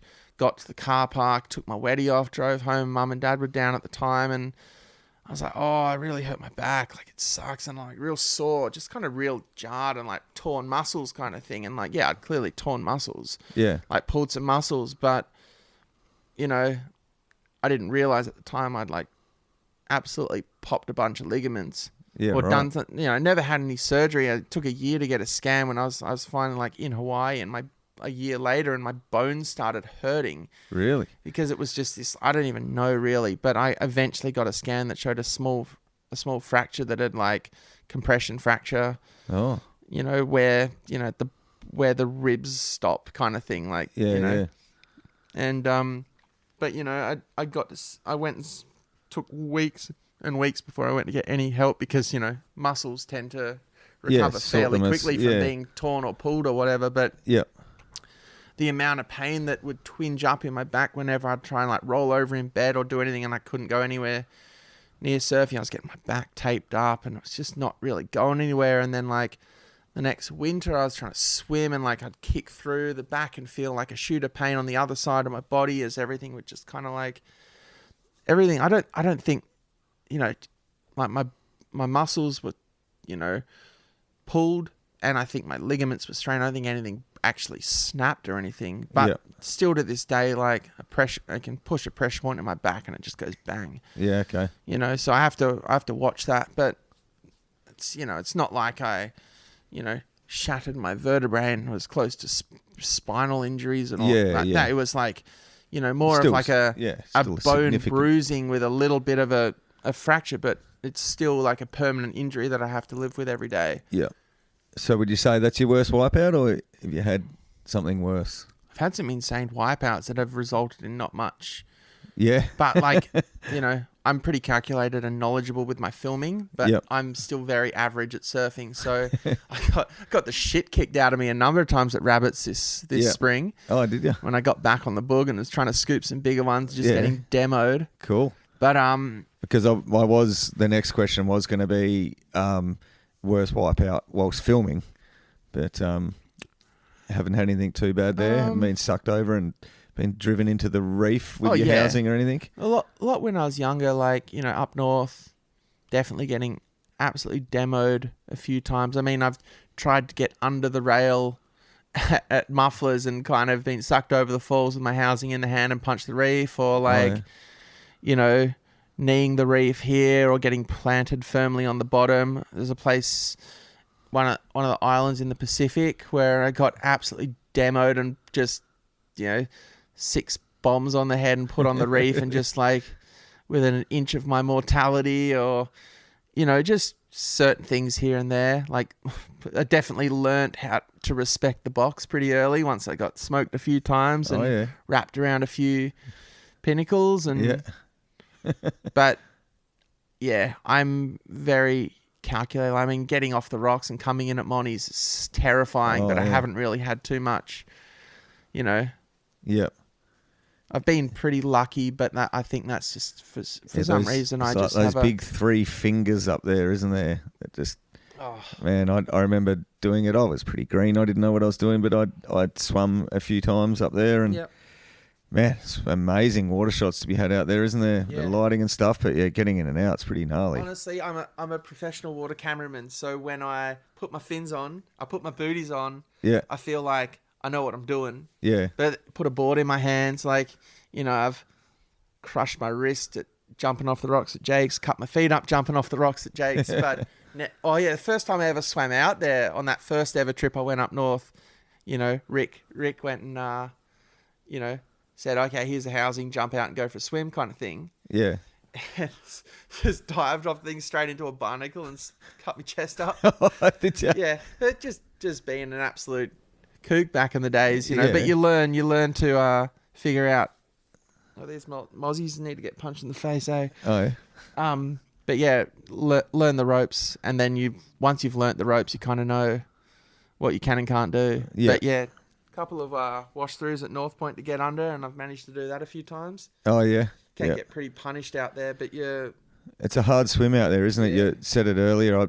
I swam it a couple of times back in the day, and when it's big, it keeps sucking you towards the takeoff spot, doesn't it? Yeah. Into the impact zone. But there's a lot of people that start swimming or try and swim and then go like, it's more like trying to prove a point or swimming for the sake of swimming. And I was kind of like, nah, look, some places are good for swimming, some people aren't. I mean, some places aren't good for swim. Yep. I'm not trying to prove anything, like, you know. Yep. I want to get the most productive footage on the day, and sometimes it's shooting land, sometimes it's in the water, depending on the job and whether there's a second filmer to back me up or. Yep. Yeah. Is there any places that you really want to swim and get footage at as a challenge to yourself, or just for pure enjoyment that you haven't? I want to go back to Tahiti and go back to Chopes, and I'd love to swim when it's proper bombing. Yep. So you've swum there before in like I have, 8-foot days or something? Yeah. Yep. 8-10 foot day, but I'd love to swim a toe swell and just see where it takes me, because it'd be pretty similar to the right. Yeah. There's a lot of safety out there. I mean, I would not want to get sucked over. No. But I feel like I can handle myself in those situations for sure. Yeah, cool. But like, got to be careful. Like one wrong move and I'd be well and truly out of my league. I don't do training. I'm not like, big wave daving it or anything. I'm not like doing breath hold training or, because just doesn't, I don't know, it just doesn't work for me. Like I'm sure it'd be smart to do, but I just I don't, I'd love to score. The one thing I'd really want to score is place somewhere in Europe. I'd love to score somewhere that's like, score some pumping waves in the morning, go up to the mountains and get some snow in the Arvo, or who knows, you get snow on the beach or something. That's kind of where I want to go. Yeah, cool. That sounds cool. I don't know. Like I just want to get those experiences that are unique and try and figure out how to capture them and do them justice on footage. Yeah, cool. Oh, that sounds good. Mate, what's, let's see, I'm going through my list here. Mate, have you ever dropped any cameras or housings or lost equipment or just like fully blown it or like lost footage or something just by accidentally pressing delete or something? Sure. What's the worst? There's what's the worst case one of them? The worst thing on that thing is when Sony brought out a camera called the FS700. Yeah. And I got one in 2013, I think it was. Yeah. And it was the first, kind of financially approachable digital camera that shot HD at 240 frames, which was like, it's the benchmark of slow motion. It's just like the sweet spot. Yep. So it was HD at 240 frames, but it worked on an 8-second buffer. So you could only record 8 seconds at a time, and it took like 30 seconds for that to record to the card. Oh, yeah. And some of the clips that I missed because I was buffering on the previous wave or something like that, Jesus, that got me. Every now and again, I always tried to warn the surfers, hey, if one of you goes the first wave of the set, can you just not go the second wave? And the amount of times that just didn't work. Or I would film the first wave of the set and then be buffering, and the second wave of the set would be better. Yeah, right. And I couldn't shoot it. Yeah. So that would be in terms of missing clips. Oh, that's pretty gnarly. Sometimes, my camera, cameras randomly turn off. They do random things every now and again. And we're so used to technology being flawless these days. But when something goes wrong, the surfer's like, you fucking serious? I'm like, what do you mean, mate? We're dealing with equipment that's like nanotechnology, little bits of silicon chips and random light sensors converting what you see. Yeah. Back in the day of film, it was just like you got what you got. If your camera ate the film roll or something happened or there was a this or that, you just was like, all right, well, that's whatever. It's done. Yeah. Yeah, that's part of the reason why surf media's got so much more precise these days, is because the technology allows it. But every now and again, it will still fucking break. Yeah, it'll still not happen. A lens will just glitch, or your camera will just not turn on. My my new camera that I've had since 22, or was it? A couple of times the power cable that runs from my battery to my camera has just broken. And I'm not an electrician, but you need some really intricate soldering abilities to get that back together. And if you get it wrong, the thing will short circuit and do this and that. And I had a couple of issues. I went round to my mate Silsy's house. Yeah. Because he was just like, bro, what the fuck? What are you fucking doing? And it's like, that shit wigged me out a lot. Yeah. Being on a trip and just having a vital cable snap. I was in Reunion Island shooting for Quicksilver. Yeah. And we had 6 guys in a 5-seater and my camera bag in the back. And one of the boys just sat on it and snapped my screen power cable. So my screen just fucked out on the second day or the night of the first day. And we're like, there's workarounds. You have to work around. When I go on a boat trip or whatever, I take kits with me so I can, fix leaks on housings or whatever, Yep, yep. I remember once in Mozambique in the middle of fucking nowhere, and my housing was sitting on the back of the ski trailer, and one of the boys was sitting at the front, and they got up and it changed the balance of the trailer, and it bent in half, and the housing fell and like cracked the side of the port and like blew off a chunk. And then it was like, if it was a millimeter more, it would have created too much of a leak. Yep. But the air pressure inside the housing or something, like I could see bubbles, but none of the water was actually coming into the housing. Really? It's this weird thing. Oh, that's weird. And, there's all sorts of things, like little tiny things, and it's nightmares are made of it. Like cameras hitting the reef, or wing nuts not being done up, or cables snapping, But there's contingency plans, and I'm always pretty careful. And like now I always do my housing up whenever possible at home. The day before a swell, and then like I don't usually take my camera out of the housing until like the wind's onshore or it's done. Like I'll regularly leave my camera in for a week or two. You're not worried about condensation or anything like that? I put a couple of silicone pads in there now because my camera runs real hot. So if there is any moisture, it'll condense real quick. Yep. So I usually set my camera up, run it for 10-20 minutes, let it condense, and then purge it and chuck a couple of tabs in there. Oh, yeah. Cool. It's a bit mathematical now, but it works. Oh, you're onto it. 90% of the time, every time. Sweet. Yeah. Mate, what's your favourite movie of all time? Obviously, you've been pretty inspired by surf movies and stuff over... Lord of the Rings trilogy. What was that? Lord of the Rings? Lord of the Rings trilogy. Sick, I love it. Oh, that thing. Those... Yeah. Anyway. I was going surf movies, but mate, love Lord of the Rings is all time. Surf movies. It's probably one of my favourite too. Montage for me, like obviously TB living here. There's the Rabbits North Point section. Yeah. The way that, it was, the thing is like the Chip film, that was my inspiration. Not that I rewatched it, but there's a little part at the start of that section where TB's talking about his favourite wave and how he just drives down. It's out the front of his house, and it's that same kind of vibe that's in Chippo's edit with the voiceovers. Oh yeah, cool. It's not like a sit down interview, but it's like and that section, the way it goes, from fun, and it's rabbits and it's approachable. It's right there. Like Rabbits and North Point are two of my favourite waves. Like they're just they're just some of the waves that control my life, really. Yeah. And then the final section, which is like the slow-mo art reel from Rick Jacko or whatever, and it's just like, TB's dad playing the music. Yeah. But it's that artistic slow-mo, like, Nat Geo style of like cinematic, beautiful surfing that inspired me the most. And then the Tension series got me so deeply into bodyboarding. And knocking over big piles of baked beans at your local supermarket. Oh, no, I never got into that. Like, some of that stuff is funny. Yeah, it's pretty funny. Some of it's I just remember the bottom turn was a good one. Oh, that was good. With Hardy. Who was that? It was Ryan doing that. Was that Ryan Hardy doing that? Yeah. He's like driving down the road and got his pants down, using his bum to steer the wheel. Yeah, it's like so bottom good. turn. Some of that stuff is classic. Some of it hasn't aged very well. Yeah, probably. But, that's life. Yeah. And, but yeah, those films and a few others, like there's a couple of Rip Curl films, like John Frank stuff. Yep. Chris Bryan's work in a couple of the Quickie films, and like Ryan Hardy's Hard Life, and like I feel like I've benefited greatly from being obsessed with both surfing and bodyboarding. I've always felt strangely like sorry for surfers that can't appreciate bodyboarding and bodyboarders that can't appreciate surfing. Yeah, okay. Like, maybe you were one of them growing up where you thought boogie boarders were kind of like trashing the lineup, probably. Yeah.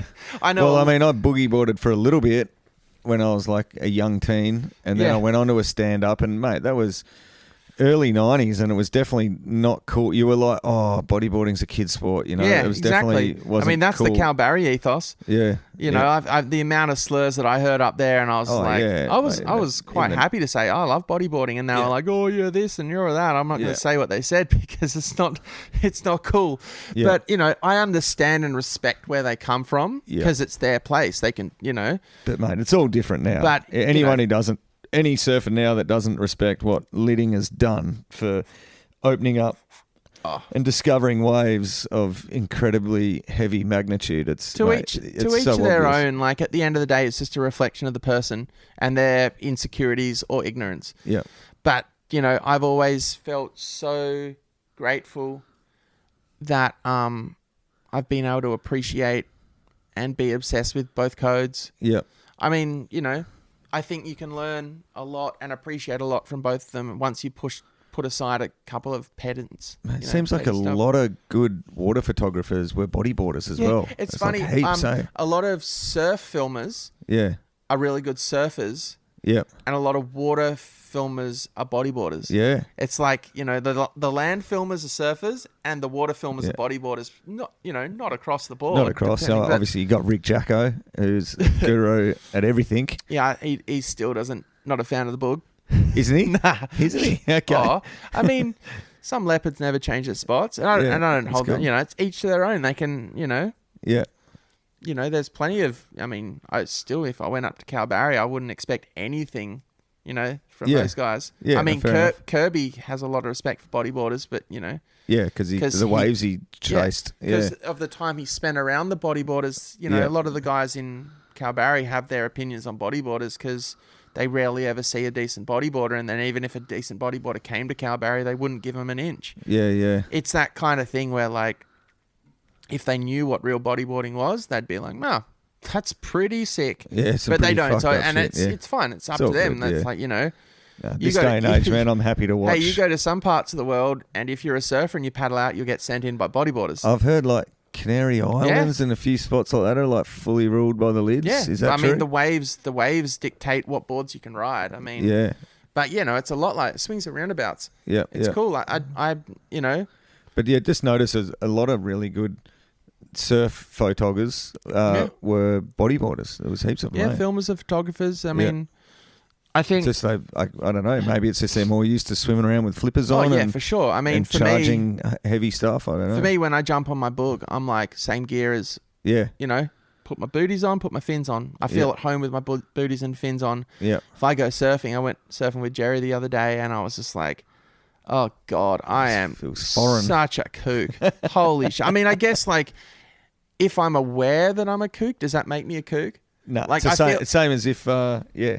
I know that I'm terrible, therefore I can't be a kook because I No, know that I'm. That's right. shit. You're aware. Yeah, a true kook doesn't know they're a kook. Yeah, That's the exactly. problem, eh? And Psych. that's why they're dangerous. Yeah, I know I'm dangerous because, you know, like, but yeah, when I'm on a bodyboard, I know I'm not great, but I know I'm not great because I don't charge. Yeah, If I charged, I could get better, but I don't charge because I get injured. yeah. But you know, give me a 2-3 footer out at mufflers with a good direction, and I'll probably amp myself up. yeah, you'll get spat out of the end. I've had a couple of real nice cones out there. Sick. I've also split my cone out there. Yeah. And That's you know, good. it is what it is. But Yeah. I'm happy to donate out there. Yeah, cool. Mate, bit of a random one. It could be a positive or a negative experience, but what's the most alone you've ever felt in the ocean? Oh, probably coming in from that bomby in South Oz after sunset. Everyone's gone in, and I'm just out there by myself. The sunset, and I'm just like, eep, Oh, really? Yeah, that sounds pretty alone. alone. Yeah, no, why did they all get in earlier? Because they all caught a wave and just... Yeah, they've all caught their last wave in it. Like, you know, on a, you know, you can catch a bodyboard or a surfboard can catch Yeah. a wave and catch it all the way in. But I've got a max speed of 3, maybe 4 Ks an hour if Yeah. I'm pinning it, and I can't do that for more than a little bit. Like, it's just you got 2 little fins and a big housing, Yeah, and if yeah. there's a current, it Yeah. just takes you wherever you take. You know, if I got stuck in a current, I'm feeling pretty alone. Yeah. I don't know, like sometimes it's like really cool when you're like out there by yourself in Well, the that's what middle I of mean. It can go either way. That thrilling, but yeah, like if you feel alone when you're getting smoked. feeling. Yeah. I've been really alone where I've been filming from the land by myself and there's nothing around and I'm just like, here I am by myself. Yeah, cool. But yeah, I mean, yeah, probably just once everyone else has gone in and I'm stuck out there by myself Yep. and it's just you and your fins Yeah, good. or whatever. Yeah. Cool. Mate, I gave you a little heads up. I don't know if you Yep. had time to think about it or not, but we asked a lot of our guests to nominate someone for someone or something for the Clive Palmer Cup. Something that you think's shithouse in any form. Doesn't have to be a person. Can be anything. Can be surfing. Can be not surfing. Whatever. Yeah, I thought about this. It's a tricky one. Yeah. I mean, there's Not everyone's so got. much. Not everyone wants to say a Clive, but whatever. If you got something. I think people that come to a place and bring where they've come from with them. Okay. You know, I think it's really. I mean, I could go on for hours about it, but yeah, like. Especially around here when you have people come here and they're just like, they just bring everything from where they've come from with them. Yeah. And you're like, you know, like that's the thing. Like there's some people that moved down from Perth here and they want to live the quiet country lifestyle. And then there's other people from Perth that have come down and they're like, oh, we need 1,000 coffee shops and, you know, an extra supermarket and we need all this. And you're just like, or you need a fucking seawall at Smith's Point. Yeah. What the fuck's that all about? Yeah, well, we went to that photo shoot thing. It was just like, you know, it's just like people, like, what's wrong with what we have or what we have? Like, why do people consistently feel like they need to change what there is? And it's like, I think that's pretty Clive Palmer-y. Yeah, no, that's a great. I think Clive on the Palmer. subject Clive Palmer, like anyone that doesn't understand and respect the environment they're going into. Yeah. You know, from a moral standpoint and just like, you know, I mean, I have a pretty well-rounded respect for the environment. Like if you don't understand the human impact that we're having and how negative that can be, like I'm not saying don't stop. Yeah. I'm saying just be aware of it. Yeah. There's so many people that just like tear around and just like they're off their heads. I mean, it's just, I don't know, just don't get too preachy about it or anything, but just pull your head in, everyone. Yeah, good. No, I'll pull my head in. I don't mind, like I try, but like, you know, it's hard. Like you just see so many people just going way too unnecessarily huge. And it's like, oh, is that really necessary? Yeah. No, good one. What a beautiful snake. You know what? I'm a professional. You see a snake like this, don't muck with it. And one thing's for sure, don't try this at home. Far too dangerous. This snake could have enough venom to kill me and 100 other blokes out here in the West. And then, mate, what about, conversely, nomination for the Steve Irwin salute? Anything or anyone that you want to give a double thumbs up to? So many people. Yeah. Love to give a double thumbs up, Jerry. Yeah, Jerome Forrest. Been through a hell of a time lately, Yeah, but just pulling into kegs. Yep. Pulling into kegs and doing being a great dad and just, you know, family man, good person, bunch of my other friends that are legends. I don't know, anyone that gives me a good experience in the surf trip market. Yeah. I don't know. Cool. No, Jeez, anyone that supports me and has a vision that takes surfing on a personal level or as an industry in the right direction. Yep. I mean, everyone has a different opinion on what the right direction is, but I think you and me probably have a pretty similar view on what the right direction is. Yeah. So, you know, that's people that are doing the right thing for the right reasons. Yep. All right. I don't know. Yeah, that's pretty good. vague. But No, it's pretty good. I reckon it's a good answer. I don't know. Hopefully my voice hasn't sounded like an overpitched chainsaw for the last 2 hours. That's all right, man. You're listening to yourself is always pretty painful, but I other was people really, like listening to other people, so it's all good. I was really self-conscious when I did that best surfing you've ever seen thing that, like, my voice was going to come out like nails down a chalkboard, and then I watched it and I was like, oh, I don't sound too terrible. Oh, that's good, because most people don't like the sound of their own voice. Oh, I don't like it, but it wasn't too terrible. It wasn't too painful. Yeah, cool. Your voice sounds good. Thanks, mate. Yeah, I think it sounds terrible when I listen to it, but anyway, that's why you listen to other people, isn't it? 'Cause exactly. It's better. Yeah, but mate, all right. Well, I reckon we're nearly getting to where we should wrap it up, but I will finish with that one. But mate.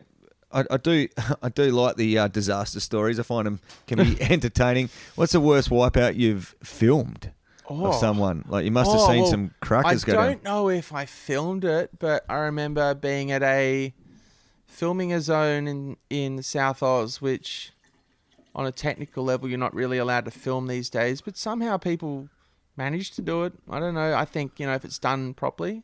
But I remember it was a day and I'd filmed some water. I'd filmed off the boat and then I got taken into the land on the ski to shoot land angle. Yeah. Maybe this is where I was most alone. Ooh, I was cool. all by myself in there filming Yep. on this beach. And like, you couldn't access the beach by land because it was surrounded by cliffs. So you could only get in there by the ski. Yeah, right. And there was, you know...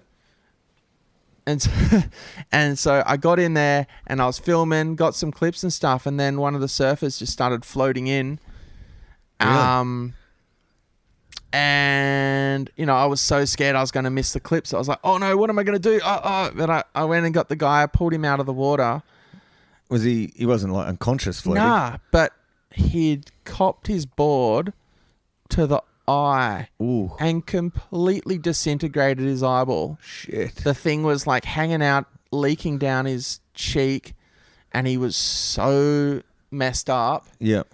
And You going to name names or better left unsaid? I can't remember his name. I can remember his mate that he was with. Oh, right. So it was a random dude just in the lineup. It was just one of the South Old Scorelord. Yeah, you know? okay, cool. And I don't know where he is right now. Wonder if he's listening to the podcast. Yeah. Or someone that was there that day, because they, you know, but I was the only person on the beach, and I grabbed him and pulled him up, and then just feeling so helpless, trying to get everyone's focusing on the surf. You know, there's a boat, there's a ski, there's 20 guys in the water. Wow, no one's seen him go There's through. world champions in the water. Everyone's focused on Parko or, you know, Mick or whatever, and like Crakey and Dino and all the locals, and it's like a bit of a session. Okay. And I'm just there yelling and like trying to climb up this cliff to gather attention. It took me like 20 minutes. Shit. You know, and the whole time I was worried that I was going to get yelled at for missing the clip, you know? And yeah, like this guy was like in such a bad way because he's in, you know, his eye just was like cracked egg. Shit. You know? And he lost the eye, obviously. There was nothing left. It was just like, you know, the black of your eye was like a jelly like smushed on his cheek. Oh, holy shit. Yeah, and I eventually got them to like notice me, and I was like, like, you know, waving, like pointing at this like body on the beach kind of thing, and they got the skin, and I was like, man, like they got him, and he was like, is it bad? I'm like, you know, like, because you always want to say you'll be right. They got him. Luckily, because of us shooting and stuff, they brought a ski and a boat. Otherwise, it would have just been a really long walk from the car park kind of thing. But you know, they got him on the ski, then got him on the boat, and then he was just like vomiting, going into shock, and they got him back to the beach and still had a long drive back. But you know, that was one of those places where I've been like, that was hectic. Fuck, that sounds gnarly. There was also another time at the right where it was a really beautiful session. It was one of those times I swam and it was like, you know, mid-size, beautiful blue. But then, you know, that it was like the clouds came over, the wind went northwest. It was like, you know, session's done, but there was a couple of guys that, you know, Groms didn't have the proper stuff, and like just like, oh, we can get a couple of waves now because heaps of crew wrapped it up. And this Grom just went this, you know, like fairly insignificantly. So I looked like 8 foot. South Peak, and those waves out there can turn from being like a sucky 8 foot into like a backless 12 footer. Yeah, right. And I just remember it being at the end of the session, we're all like, yeah, cool, we're going to wrap this up. All the boys getting on the ski. I filmed his wave from the water and he didn't pop up. And Scotty Bow was I was on his ski, and he was like, oh, man, he's not pop, get on the ski quick. Like, this isn't good kind of thing. We got to get out of the way. You got to get out of the way because skis are rushing in. I was like in the way kind of thing. I got on the ski. The time it took, like we were like, I was in the water, filmed the wave, got on the back of the ski, which is hard with the housing and stuff. Yeah. And then we went in to look, and he hadn't popped up still. That amount of time. Yeah. It goes from filming the wave to getting on the ski, and he still hadn't popped up. Yeah.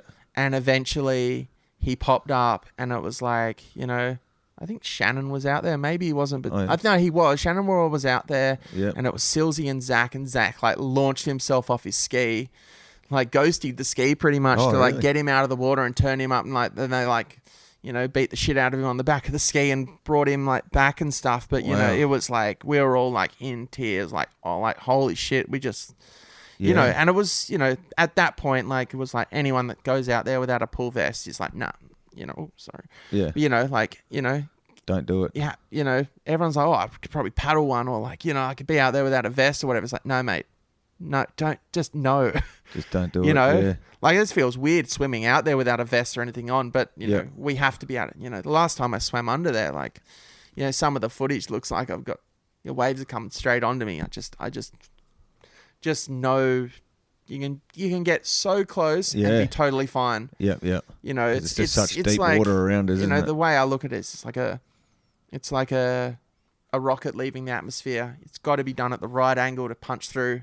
Yeah. If you're not in the right angle, gravity will just snap you. Yeah, right. So, you know, I'm just used to it now. But, you know, swimming through a wave, on the right angle, you kind of get shotgunned out the back rather than sucked over. Yeah. So, you know, so you can be so close and be fine. Sick.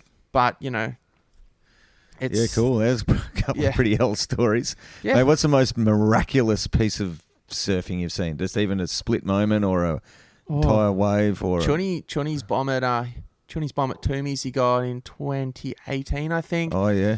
It's weird because it was a lower tide, and usually lower tides will gurgle and not hold, and this one somehow just like gave him like a tiny chip, and it was Yeah. like 10 foot, and it just held and went so square, and he like the craziest airdrop and pulled it, and I was just like, Jesus Christ. I think I've seen that land You know, angle of that wave. that one. Did you film that from the water, did you? No, that was land. Oh, so you filmed it from the I land? shot a lot of the best stuff from land because, you know, if I'm just going up solo filming, like, you know, I'm Yeah. only really shooting water if there's a designated land angle because it's just the wave's so long and you miss so much. You miss a lot, yeah. And yeah. like, it's still a struggle out there. I know what's possible to get out there and I still haven't got the clip after all these years. Oh, that's cool. Yeah, it's like you just... Oh, that's good that you've still got that goal to work towards out there. Well, every year there's always something I can do better. Yeah.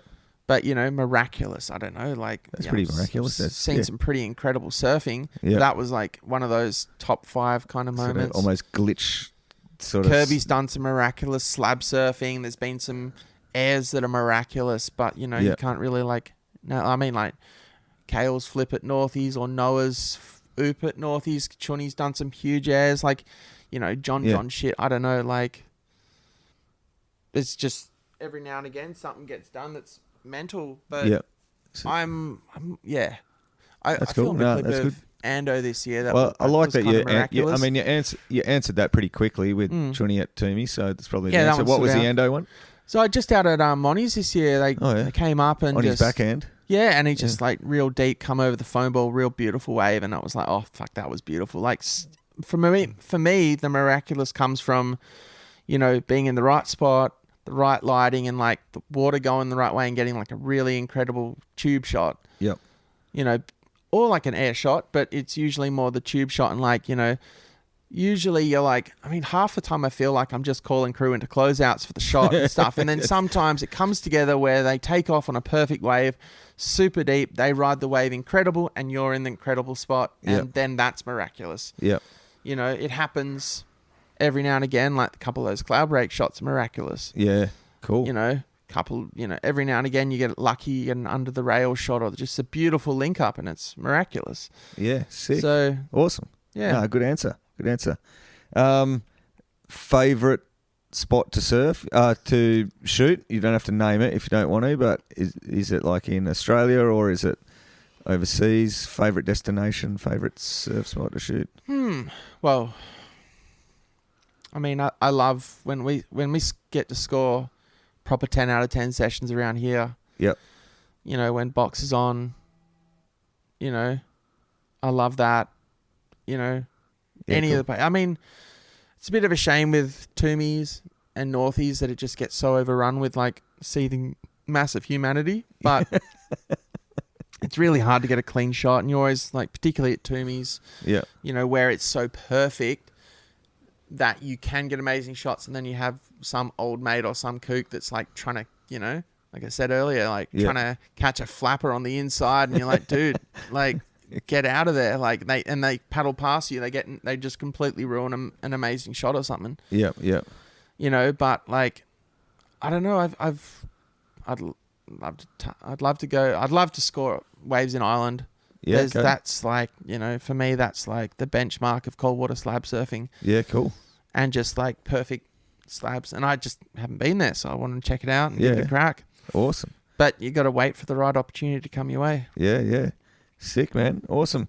All right, mate. Well, mate, thanks heaps for coming in, Tommy. No worries. I've got a sore throat now. Yeah, good. Yeah. Well, it's been entertaining. Yeah. It's been insightful. Yeah. And, mate, we definitely look forward to seeing much more of your work. Keep up the good work. Thank you. And I hope you trying. keep enjoying it, and we can kick back after a hard day's work and watch some absolutely glorious images roll down our screens. Mate, any last words you want to chuck out there, or you pretty good? I don't know. I guess I'm just thankful for the life that I have and the Yep. people that have allowed me to have it. Yeah, sick. Thanks to my partner and my parents and my good friends. Yeah, awesome. And future plans, like just keep cruising the way you are? You don't have any drastic changes coming up? Just... Well, Chanel and I just got engaged and we just got our puppy. Oh, yeah? And I don't know, the weather will always keep... There's a good swell maybe tomorrow. Who knows? There is a good swell tomorrow. The world is unpredictable and we're just lucky to be here, and Yep. hopefully we're in the right place to experience its magic. Awesome. Fucking very good. Words of wisdom, mate. Thanks heaps, Jenno. It's been a worries. pleasure, and hopefully I'll see you soon one day. Hopefully people like listening to us. And if I'm ever packing a fucking 3-footer in front of you, you better record it. Oh, I usually do. I've always got people hit me up for footage, and I'm just like, look, I go through my footage at the end of the year. Speak to me in December. I re-go through it, and I've always got something on, and it's like, I always film all the boys if it's pumping and all that kind of stuff, and if anyone gets anything decent, I'm holding onto it. Yeah, right. Cool. So, yeah. Awesome. Thanks, mate. All right, we'll catch up soon, eh? Well, yeah, absolutely. See you at the zebra board. Yeah, sick. Thanks, mate. All right, mate.